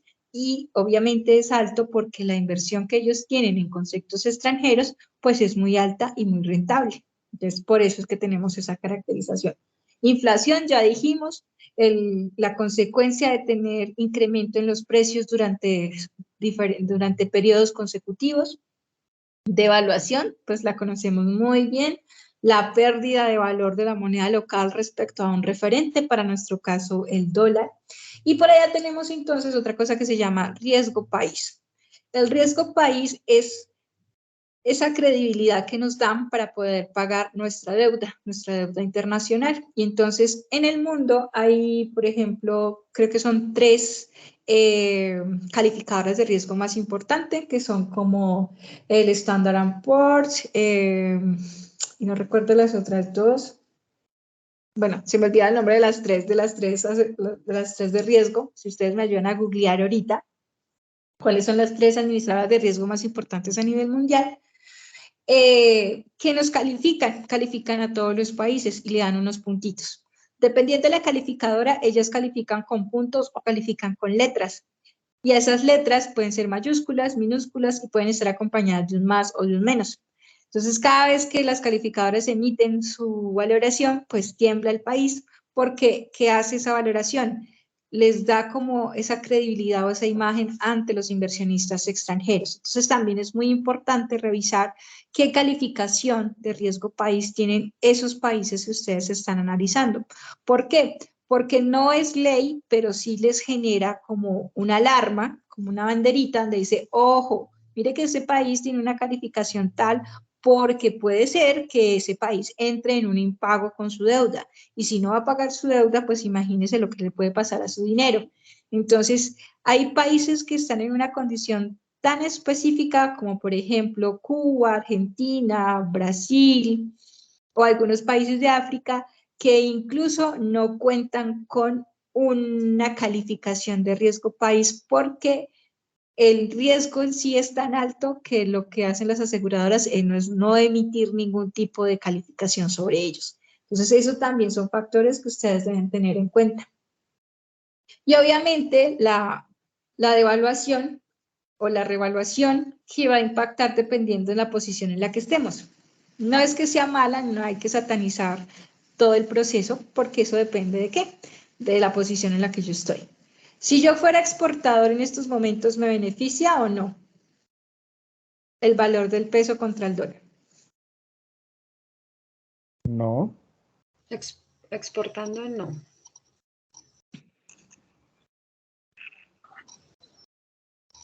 ¿Seguro? En la exportación sí, en la Sí, porque importación estamos no. haciendo una venta más cara. Exportar es que, por ejemplo, yo aquí en Colombia vendo flores a Estados Unidos. ¿El valor que ahorita tiene el peso contra el dólar me beneficia o no? Para sacar, sí. Sí, Ah, claro. bueno, sí, sí, porque me van a Soy pagar más. exportador, exacto, soy exportador, Ok. en este momento soy feliz con el precio del dólar alto, ¿no? Pero si Ok. soy importador, ya no, porque ahí sí mi costo va a ser mucho más alto. Entonces, si fuera el caso contrario, si la moneda estuviera supremamente valorizada respecto al dólar, pues ahí sí se cambian los papeles. Al importador le beneficia, al exportador obviamente no. Entonces, en la economía siempre vamos a encontrar estos factores y en el entorno económico. Siempre va a haber alguien que le conviene y a alguien que no. En la pandemia, sí, muchas empresas cerraron, pero muchas otras se crearon gracias a la pandemia, gracias a esos factores. En estos momentos, bueno, hay una devaluación de nuestro peso respecto al dólar, pero hay empresas que salen beneficiadas, hay empresas que no. Entonces, en la economía siempre va a haber esa contraprestación, a los que les funciona y a los que no, la condición que se dé. En ese orden de ideas, acuérdense que cuando nosotros hacemos negociaciones, pues tenemos que saber un poquito de mercado de divisas. Y entonces, ¿cómo son las divisas? Entonces, ustedes han escuchado muchísimo, dime. Sí, me dices que toda esta calificación la hacen los principales calificadores de riesgo. ¿A cuál de las tres le creo? Depende, porque estos también son factores, muchos factores políticos. En muchos casos se han dado ocasiones en las que incluso los gobiernos pagan para que no les bajen más su calificación, o se pagan favores contributivos para que no les afecte la calificación. Entonces, son un referente, más no son ley. Ok, o sea que si yo digo Moody's o Fitch o Standard & Poor's, da lo mismo. Yo elijo cuál de las tres me conviene más. Sí, de hecho, normalmente están como promediadas, pero siempre de pronto puede haber una que determine un factor de afectación más alto que la otra. Entonces ahí sí ya el país elige por cuál se lleva. O el inversionista define cuál es más objetiva respecto a la emisión de datos que se están presentando. Pero eso sí ya es netamente decisorio al interior de cada quien. Y de todas maneras, las tres calificadoras no califican igual. Entonces ya para nuestro ejercicio, ustedes definirán cuál va a ser su apartado. Bueno, volviendo a las negociaciones.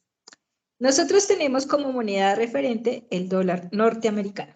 Y entonces cuando nosotros hacemos, por ejemplo, qué sé yo, voy a crear, no sé, me gané el permiso de venta de carros, qué sé yo, un Subarus y no sé, ¿cómo se llaman estos? Un Peugeot. Creo que los Subarus son japoneses o coreanos, creo que son japoneses, ¿no? Y los Peugeot son europeos. Si yo comprara esos carros, pues en su caso dado tendría que pagar yen japonés y en su otro caso euros. Pero resulta que mi condición o la política nacional determina que mi valor o mi moneda de referencia es el dólar. Entonces yo al Peugeot no lo voy a pagar en euros, ni a Subaru lo voy a pagar en yen. Yo los tengo que pagar en dólares. Entonces yo lo pago en dólares y cuando se baja la transacción a dicho país, se hace la conversión a la moneda correspondiente, de ese dólar a euros o de ese dólar a yenes japoneses, para hacer el proceso. ¿Y yo qué pagaría? Yo pagaría en pesos respecto a esos dólares. Entonces, cuando hablamos de divisas, las divisas tienen unas características. Primero que todo, todas las monedas tienen solamente 3 letras y ustedes van a tener que buscar cómo se llama la moneda de su país.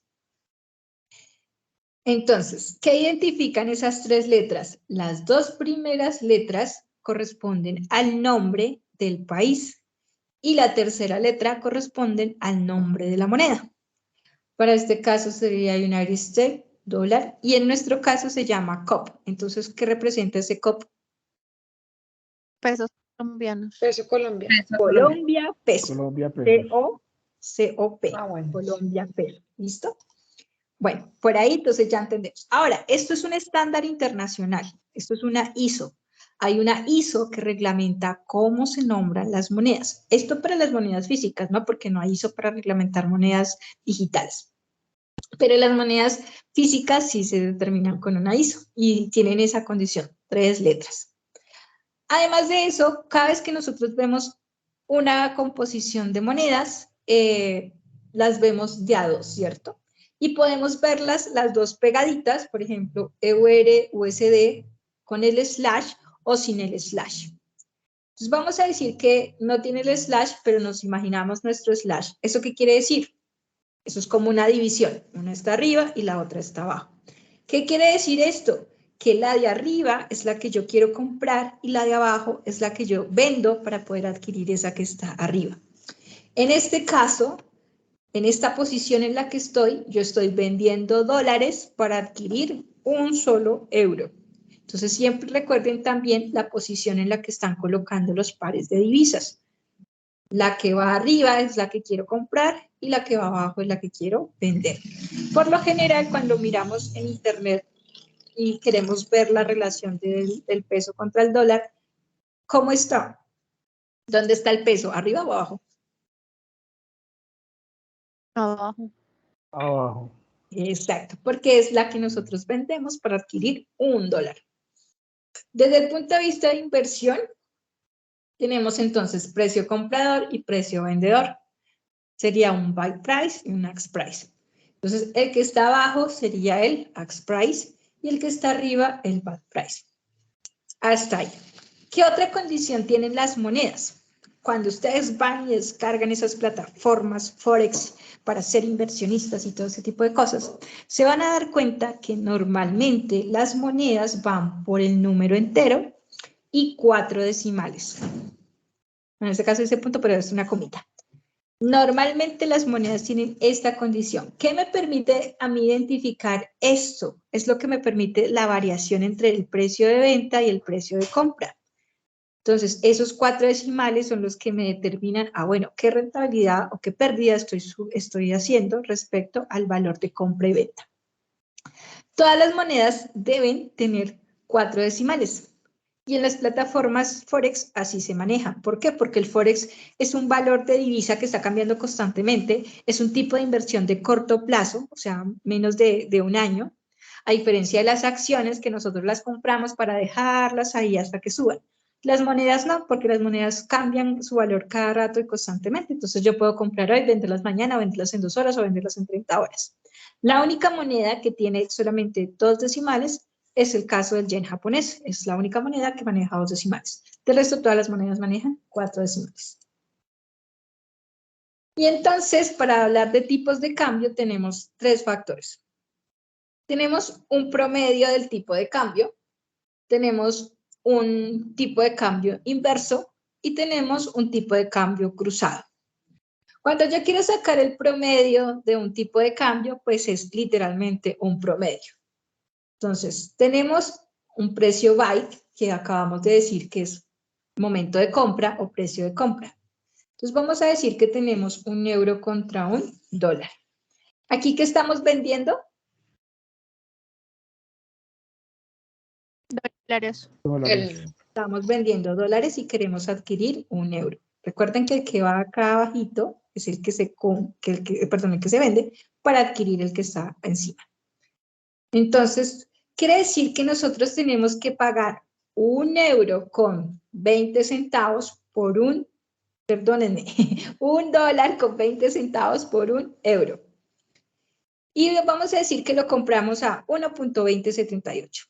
Y pasaron 7 horas y lo queremos vender. A las 7 horas ya no vale 1.2078, sino que vale 1.2080. En este caso, entre la compra y la venta que hicimos, ¿ganamos o perdimos? Ganaste 2 décimos de dólar. Exactamente.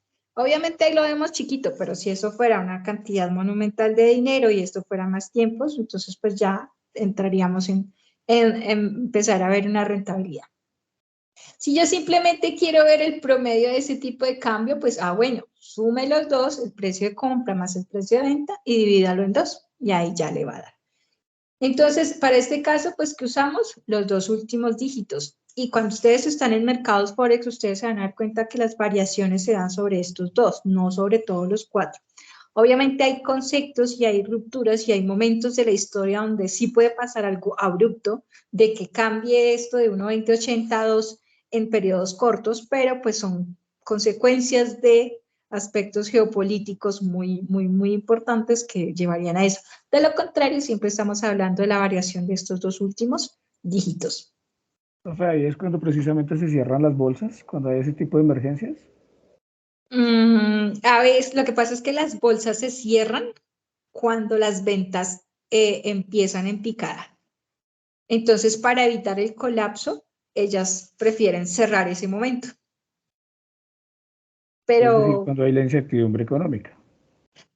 digamos que si te das cuenta en estos 2-3 últimos años, pues han contado las veces que eso ha pasado y lo hacen por momentos, como para frenar la estampida de ventas de acciones, porque pues eso sí puede colapsar el mercado. Listo. Entonces, vamos para los tipos de cambio directo, indirecto, directo, inverso y cruzado.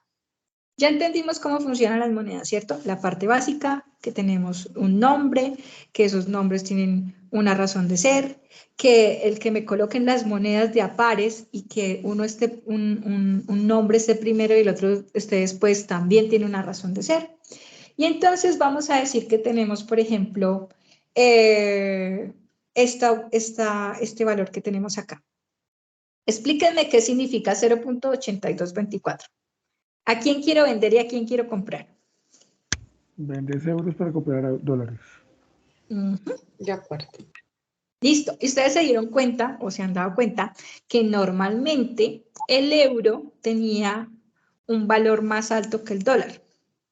Hasta hace algunos días en el mercado que casi que llegaron a estar a una paridad. Lo normal, lo normal es que siempre el euro valía más que el dólar, pero pues hubo un momento de calamidad donde alcanzó a pasar eso. Entonces, ¿aquí qué estoy haciendo? Estoy vendiendo euros para comprar dólares. Por lo tanto, si me doy cuenta, no tendría ni siquiera que dar un euro completo. Tendría que dar 0.82 centavos de euro para adquirir un dólar. Pero, ¿qué pasa si yo quiero hacerlo al revés? Si yo ya no quiero decir dólar contra euro, sino euro contra dólar. Entonces, por allá se acuerdan en matemáticas, en octavo y noveno, cuando hacíamos despejes de ecuaciones, que cuando yo quería invertir una operación, ¿qué hacía? Lo dividía por 1. Entonces cogía 1 y dividía el valor. Y con esa estructura matemática ya hacía una conversión.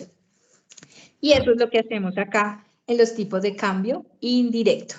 Entonces, directo es tener dos pares de moneda comunes y corrientes. Indirectos, ¿qué es? Voltearlas. Entonces, como aquí está abajo el dólar y arriba abajo el euro y arriba el dólar, lo que yo quiero es que me queden así.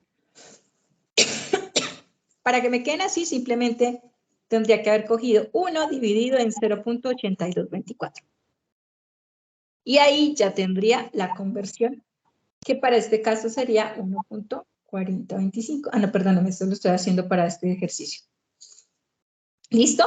Entonces, si yo en estos momentos cojo, por ejemplo, busco el dólar contra el peso y quiero voltearlo para decir cuántos dólares tengo que dar por un peso colombiano, eso me daría 0.00000 y algo más, porque la devaluación es muy alta. Entonces, ya nos queda entendido cómo hacemos un directo y un indirecto, ¿cierto? Sí, señora. Sí, señora. Ahora, hay otro tercer cambio, que es el tipo de cambio cruzado, que es, vamos a decir que volvemos a nuestro ejemplo de los carros. Vamos a tener nuestro Peugeot. Y entonces queremos pagar los Peugeot. Los Peugeot están en euros. Y mi referente es el dólar. Y yo voy a pagar en pesos. Entonces tenemos 3 monedas. Pero, ¿cuál es la moneda base que tengo entre estas 3 monedas? El dólar. Entonces, ese dólar es el que me permite tener un valor, un equivalente entre las dos monedas para poder hacer una conversión. La conversión de un tipo indirecto se puede hacer de varias maneras. Se puede hacer simplemente un tipo de regla de 3 para hacer un cambio indirecto, o hay una forma que es un poco más compleja para hacer los tipos de cambio tipos de cambio cruzados entre 3 monedas. Y es un poco más larga. Sin embargo, vamos a ver la sencillita por este lado. Vamos a decir que tenemos un tipo de cambio. ¿Cómo se llama esta moneda? CHF. Chile. El China, pero no sé la F. No, googleen. Eso es algo de francos. si no estoy mal. Franco Blue suizo. franc. El Exactamente. franco suizo. Exactamente. Entonces tenemos acá nuestro franco suizo y nuestro dólar. ¿Listo? Váyanse familiarizando. Y luego tenemos nuestros pesos con nuestro dólar. Y tenemos acá los valores. Entonces, ¿qué haríamos? Bueno, ¿cuál es la sección? Igual el dólar. ¿Cuál es la condición? La posición del dólar en ambas monedas tiene que estar en el mismo lado. Y esa es una regla general para los tipos de cambio cruzado. Si el dólar está arriba, en ambas monedas tiene que estar arriba, y si el dólar está abajo, en ambas monedas tiene que estar abajo. Entonces tenemos una divisa base compra y una divisa cotizada que vende. Entonces para este caso tendríamos nuestro 1.2858 de francos suizos contra dólar y nuestros 3.871 de pesitos colombianos contra dólar. ¿Qué haríamos allí? Igualaríamos la ecuación. Tendríamos entonces una relación de regla de 3 y con eso hallaríamos el valor de el peso colombiano respecto a un franco suizo. Esta es la versión más práctica y la que normalmente se utiliza. La otra versión tiene unas consecuciones de que debe conocer el valor de venta, el valor de compra en dos periodos diferentes para poder hacer la simetría. La otra opción se usa más cuando se trabaja mercado de Forex y divisas en tiempos cortos, mientras que esta es como más la que se usa cuando solamente se quiere hallar un momento específico de la moneda de una contra la otra y listo. ¿Por qué es necesario entender esto? ¿Qué es lo que vamos a hacer acá? Un momento, por favor. Tienen esta página. Esta página pues se las recomiendo mucho. Lo mismo la que dijimos la vez pasada de datosmacro.com. En datosmacro.com, no sé si me lo abra porque está como lenta la internet. Por ejemplo, pueden ver la calificación de riesgo, la rentabilidad de los bonos de diferentes países para poder determinar ya aspectos de viabilidad de inversión desde el punto de vista económico. Y ahí pues ya se van a dar cuenta que, por ejemplo, hay países que no tienen diagnóstico de riesgo porque son tan riesgosos que ni así los miden. También hay países que, por ejemplo, la parte de prima de riesgo la generan las tres entidades, está en la parte de abajo. Ustedes dan clic allí, tienen que bajar harto y van a encontrar incluso una medición de colorimetría para definir el nivel de riesgo. Y la parte de bonos también es importante que la revisen porque lo que les decía, entre más alta sea la rentabilidad del bono, más riesgo va a tener el país y más bajo es el precio del bono. Entonces deben tener en cuenta que los precios y las rentabilidades dependen del nivel de riesgo, y eso no solamente para los países, sino también para la parte de inversión en deuda fija. Ay, se me bloqueó. Listo. Bueno, por ahora, ¿qué les recomiendo también? Hay una página que se llama investing.com. Al igual que Yahoo Finance, pues también son bastante interesantes, pero por ahora les recomiendo esta. En esta, ustedes van a tener que registrarse. Por lo general, pues pueden utilizar su cuenta de Facebook o su cuenta del correo. ¿Por qué? Porque si no se registran, no les deja descargar información. En esta sección van a ir a mercados. Bueno, si la página está en inglés, pues tendrían que ir a Forex si no estoy mal. Y van a ir a divisas. Le van a decir, por ejemplo, divisas. Hay una observación que es muy importante. Muchos países en los últimos 15 años se han dolarizado. O hay casos especiales, por ejemplo, el caso de Panamá, que Panamá tiene una moneda propia, pero tiene una equivalencia al dólar. La moneda panameña tiene una paridad directa con el dólar, es equivalente a un dólar. Entonces, cuando yo genero una gráfica de esa moneda, pues es una línea recta. Y hay países en los que la moneda viene con una historia y de un momento a otro, ¡puf!, se desapareció la historia de la moneda.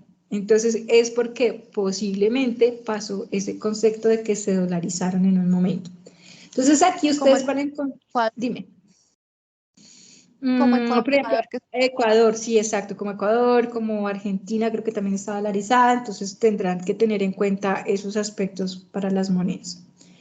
Entonces vamos a decir que acá tenemos muchas monedas. Puede ser que, por ejemplo, no encuentren la moneda, vamos a decir que le damos control F, y tenemos el nombre de nuestra moneda, no sé qué nombre poner, pero bueno, pero de pronto no la encontramos acá. Vamos a ver si encontramos el peso colombiano. Miren, si se dan cuenta, el peso colombiano no aparece acá. Pero si ustedes buscan histórico de USD COP, casualmente los va a llevar a la misma página, pero les va a mostrar específicamente la sección donde sí está la parte de esta moneda. Entonces, sí es que no la encontramos acá, pero si la buscamos por el Google nos va a llevar a la misma página. ¿Por qué no la encontramos acá? Porque él acá me está mostrando son las que más trazabilidad tienen, las que más se mueven en el mercado. Entonces, pues obviamente tiene una segmentación de 50 registros, pues no me puede mostrar todas las monedas al mismo tiempo. Entonces, por eso es que el peso colombiano no me lo muestra acá, pero si yo lo busco con históricos, de igual manera me va a llevar a la misma página. Entonces, ¿qué es lo interesante de esta plataforma? Obviamente que yo puedo descargar los históricos, pero para que ustedes descarguen los históricos, obviamente tienen que estar registrados porque lo contrario no los va a dejar. Yo le puedo decir que me los descargue diario, mensuales o anuales, para el caso lo voy a hacer diarios. Le voy a decir que, por ejemplo, me los descargue a la fecha de hoy, pero que, vamos a ver si me deja acá modificar, me las descargue de, no me deja acá modificar, me toca buscarla.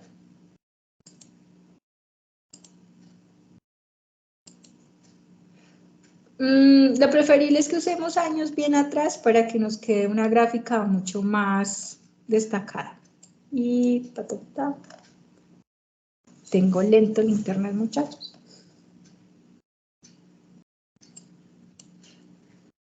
Creo que para este caso, bueno, lo ideal es que cojan 2010, pero por razones de internet vamos a tomar cualquier año.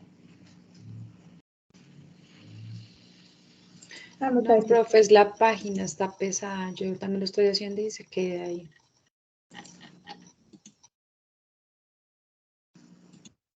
Bueno, entonces, ay, mira, no me lo cogió.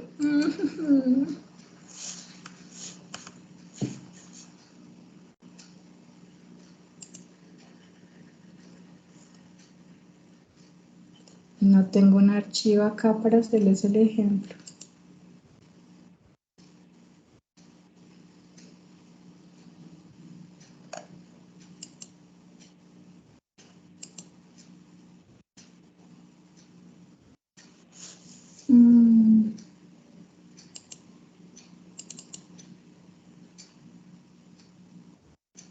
Bueno, vamos a decir que desde el 2018.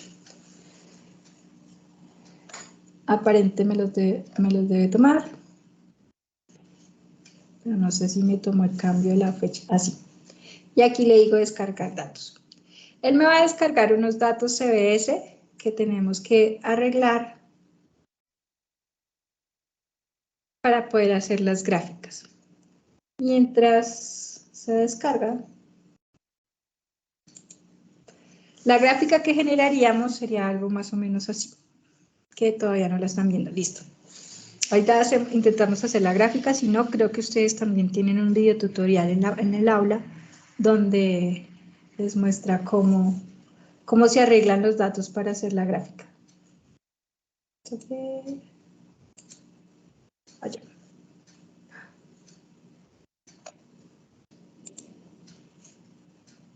Listo. Ahora que sí.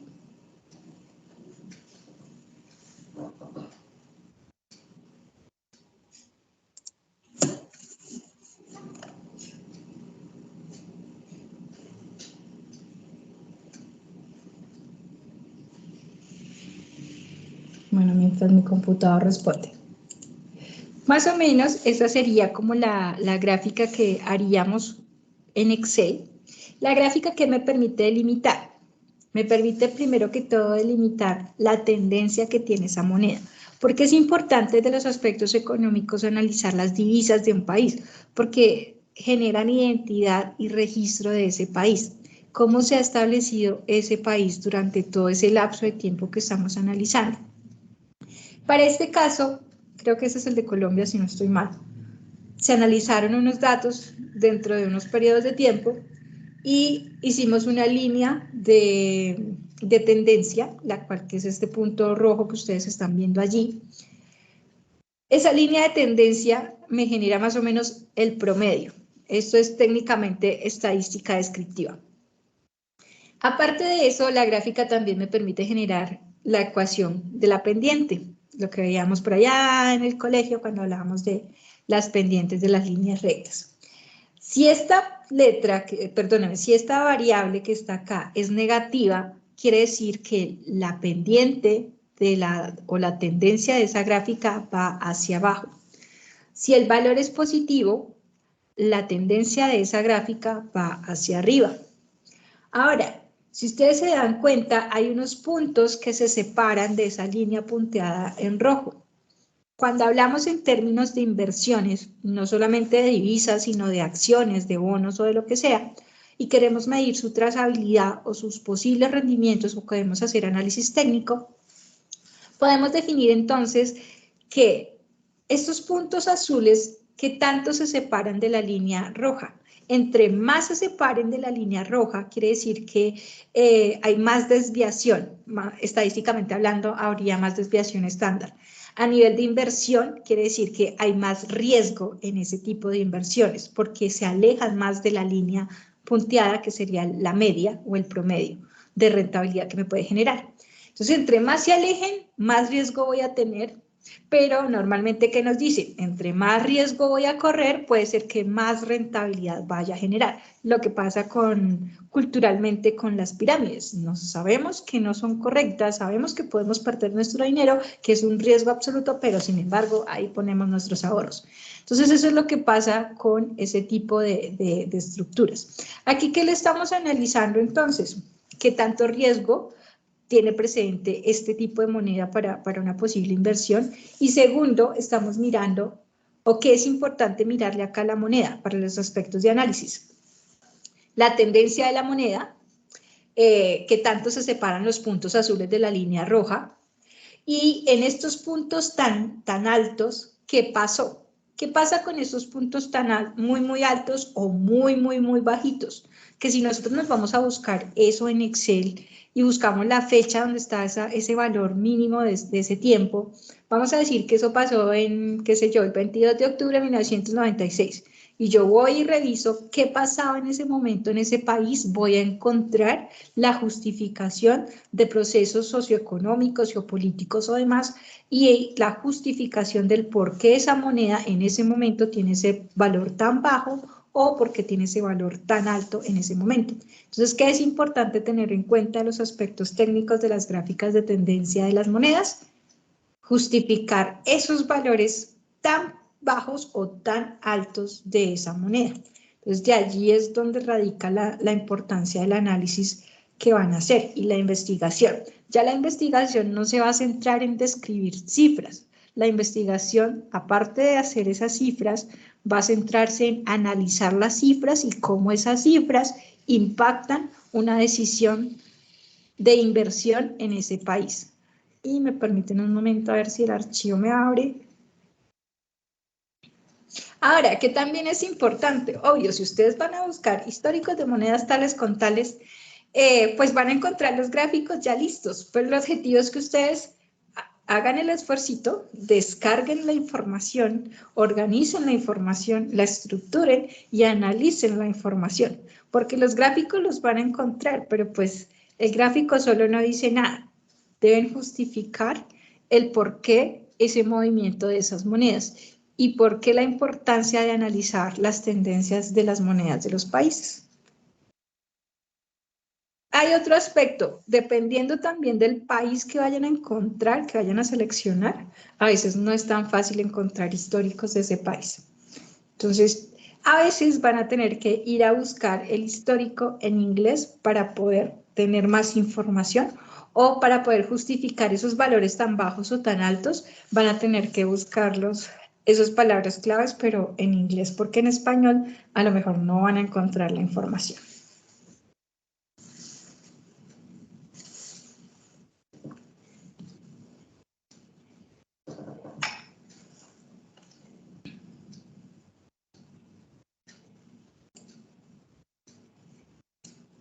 Se me quedó abriendo.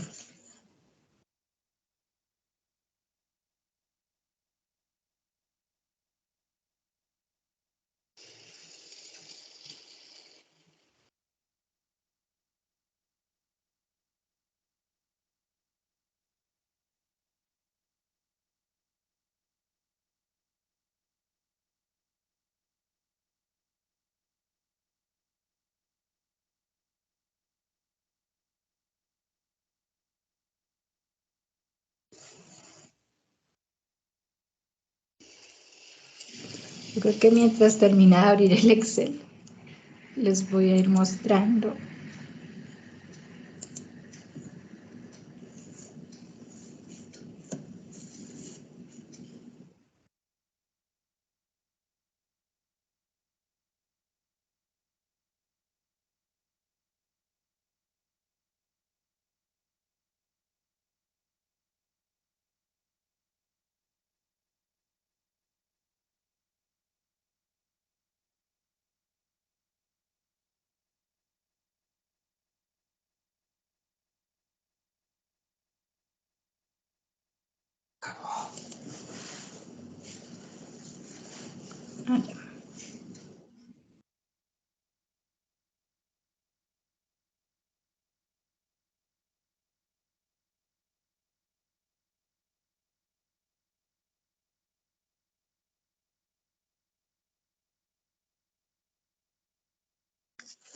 Listo, entonces, bueno, la base que vamos a tener es esta.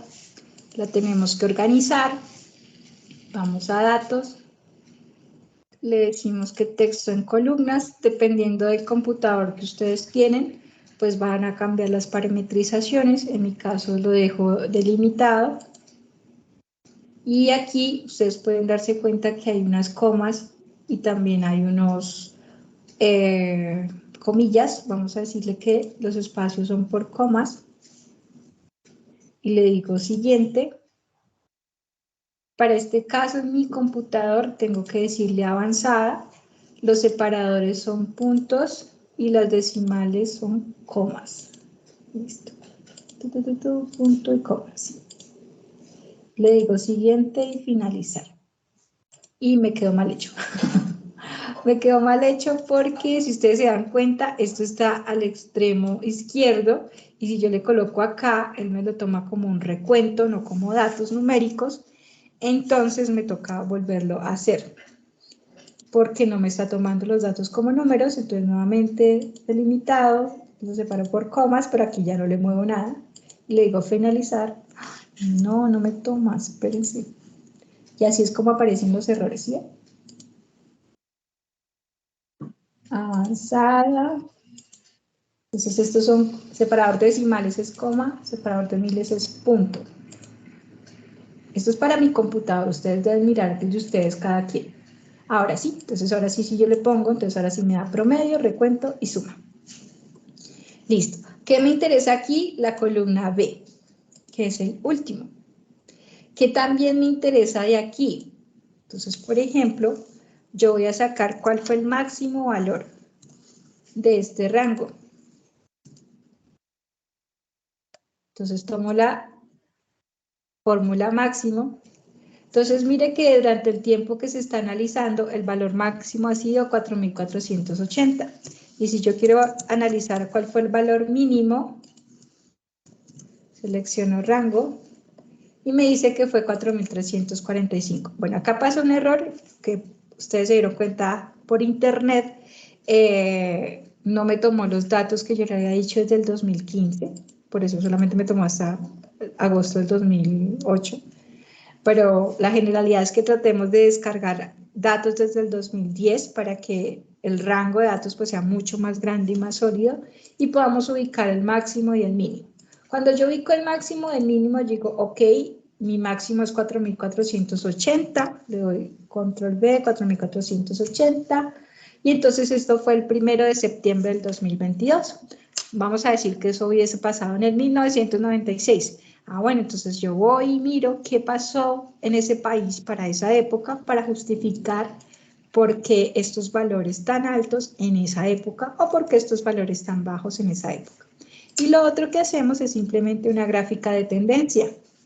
Seleccionamos el rango, le decimos graph insertar y aquí seleccionamos tipos de gráficos de, vamos a decir, estos mejor. Y vamos a seleccionar este. Creo que no, creo que mejor tomo este. Ahí.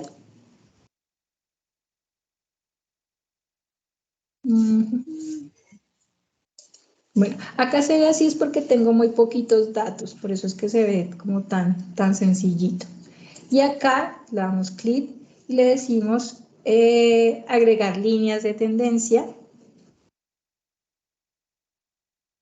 Y acá le decimos que por favor nos presente la ecuación del gráfico. Y por ejemplo queremos que nuestra línea de tendencia sea de color rojito para poderla identificar. Y ya, cerramos acá. Movemos nuestra ecuación para que se pueda ver. Y entonces acá tendríamos esta línea de tendencia. Si se dan cuenta, la ecuación nos indica que es menos 0.6. Lo que pasa es que no alcanza a ser 1, por eso no se ve como vimos la del ejemplo de la presentación de la diapositiva. Esto es porque no tengo muchos datos y porque pues mi rango es muy pequeñito. Pero cuando ustedes descarguen el de ustedes, descarguen lo diario, descarguen por lo menos desde el 2010, 2005, para que la gráfica les quede un poco más clara respecto a los análisis y puedan entonces ubicar el máximo y el mínimo para poder identificar y hacer el análisis correspondiente. Entonces esa sería como la parte que vemos para cerrar el informe. Sería la última fase de la parte técnica. Ahora, así a grosso modo, les voy a presentar entonces como generalidad unos informes que habrían de otros equipos, donde lo primero es que usan Word para poderlo desarrollar, porque cuando usamos PowerPoint, pues tratamos de tener el sesgo de la presentación y se nos presenta el aspecto del tamaño de la letra, del fondo, el muñequito y esto. Entonces acá pues presentan sus datos, presentan sus introducciones, presentan sus imágenes. En este caso pues nuevamente son muy visuales, pero adicional hacen unas descripciones de los gráficos presentados. En algunos casos, no en todos, pero sí en algunos. Entonces, digamos que esa es una forma como hacen la presentación. En esta, pues, normalmente para ustedes en el primer informe siempre se les da el sesgo de la presentación de datos y de poco análisis. Pero ya cuando presentan el segundo informe, fortalecen muchísimo la parte de análisis de datos. Entonces ahí ya se presenta la mejora. Entonces, por ejemplo, acá hay características, pero si ustedes se dan cuenta, el espacio de la redacción es mucho más amplio que el que ustedes me están presentando. Entonces, eso es lo que en sí yo analizo. Es esta redacción que están ustedes desarrollando, porque la gráfica o la tabla, pues es el resumen o la síntesis de la información que ustedes han investigado y es un punto. Pero tenemos que ir más allá a analizar la información que estamos presentando. ¿Listo? Entonces digamos que esa sería como la connotación. Creo que este es uno económico, sí. Bueno, acá ya presentan un sesgo larguísimo de resúmenes, que eso sí lo pueden dejar más cortos. Aspectos demográficos, análisis como tal, diversidad, Panamá, fortalecimiento de los aspectos demográficos que describieron anteriormente. Para este caso ellos presentan por tipo de indicador los 3 países al mismo tiempo, que era lo que les decía, un apartado que ustedes podían hacer perfectamente, y hacen como características de referente para cada uno. Y aquí ya empiezan entonces a hacer la parte de los aspectos económicos. En este caso, pues, por ejemplo, esto no se hace porque pues no podemos escribir en mayúsculas sostenidas. Tratar de que el contraste de tamaño, letra y color pues sean objetivos para poder leer claramente. Y siempre pues los gráficos acompañados de descripciones que amplíen la información. Entonces mire que yo sé que las 15 hojas les quedan bien, porque ustedes tampoco es que se desplieguen en prosa, pero sí deben ser más puntuales en la forma de presentación para que les quepa la distribución de análisis que desean presentar. Entonces, para este caso, por ejemplo, ellos presentan los países en una gráfica al mismo tiempo y la redacción es el análisis de esa gráfica, que es como los aspectos que se están yendo allí.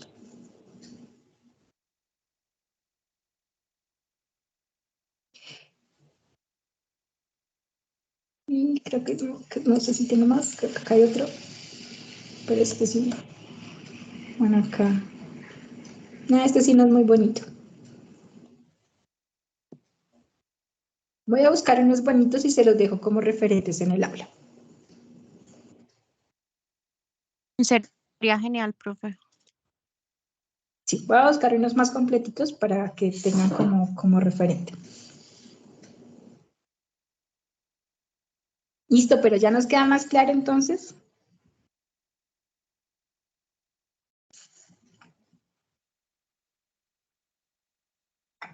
Por lo menos Sí, los aspectos señora.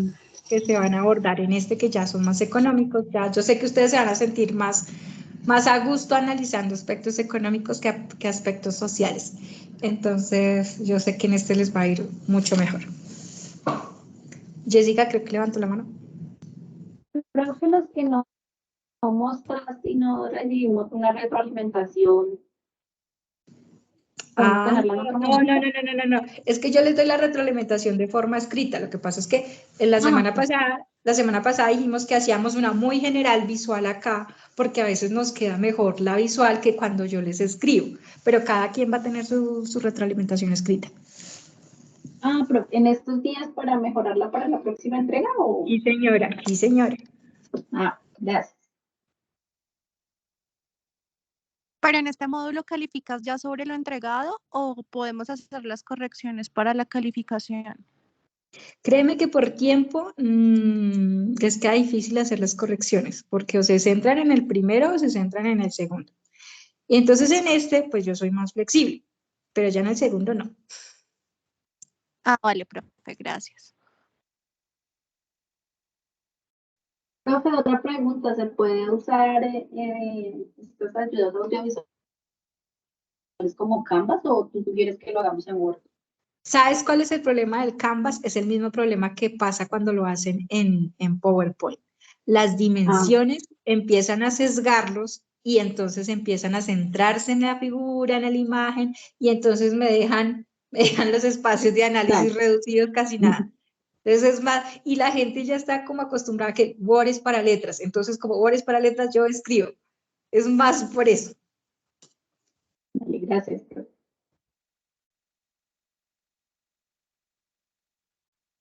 Bueno, muchachos, yo creo que hoy no los molesto más. Vale, profe, gracias. Que descansen. Gracias, profe. Profe, una pregunta, qué pena. Para el segundo informe, ¿ya tenemos fechas de entrega? Bueno, ese era el que podíamos decir que sí podíamos correr, porque la fecha que está ahí es el domingo.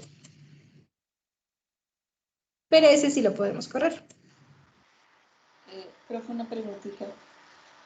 Es que si hay alguien que esté sin grupo, si se quiere unir al de nosotros, lo que pasa es que estábamos 4 integrantes, pero una persona abandonó el grupo de un momento a otro, entonces no sé si se puede permitir eso en este momento.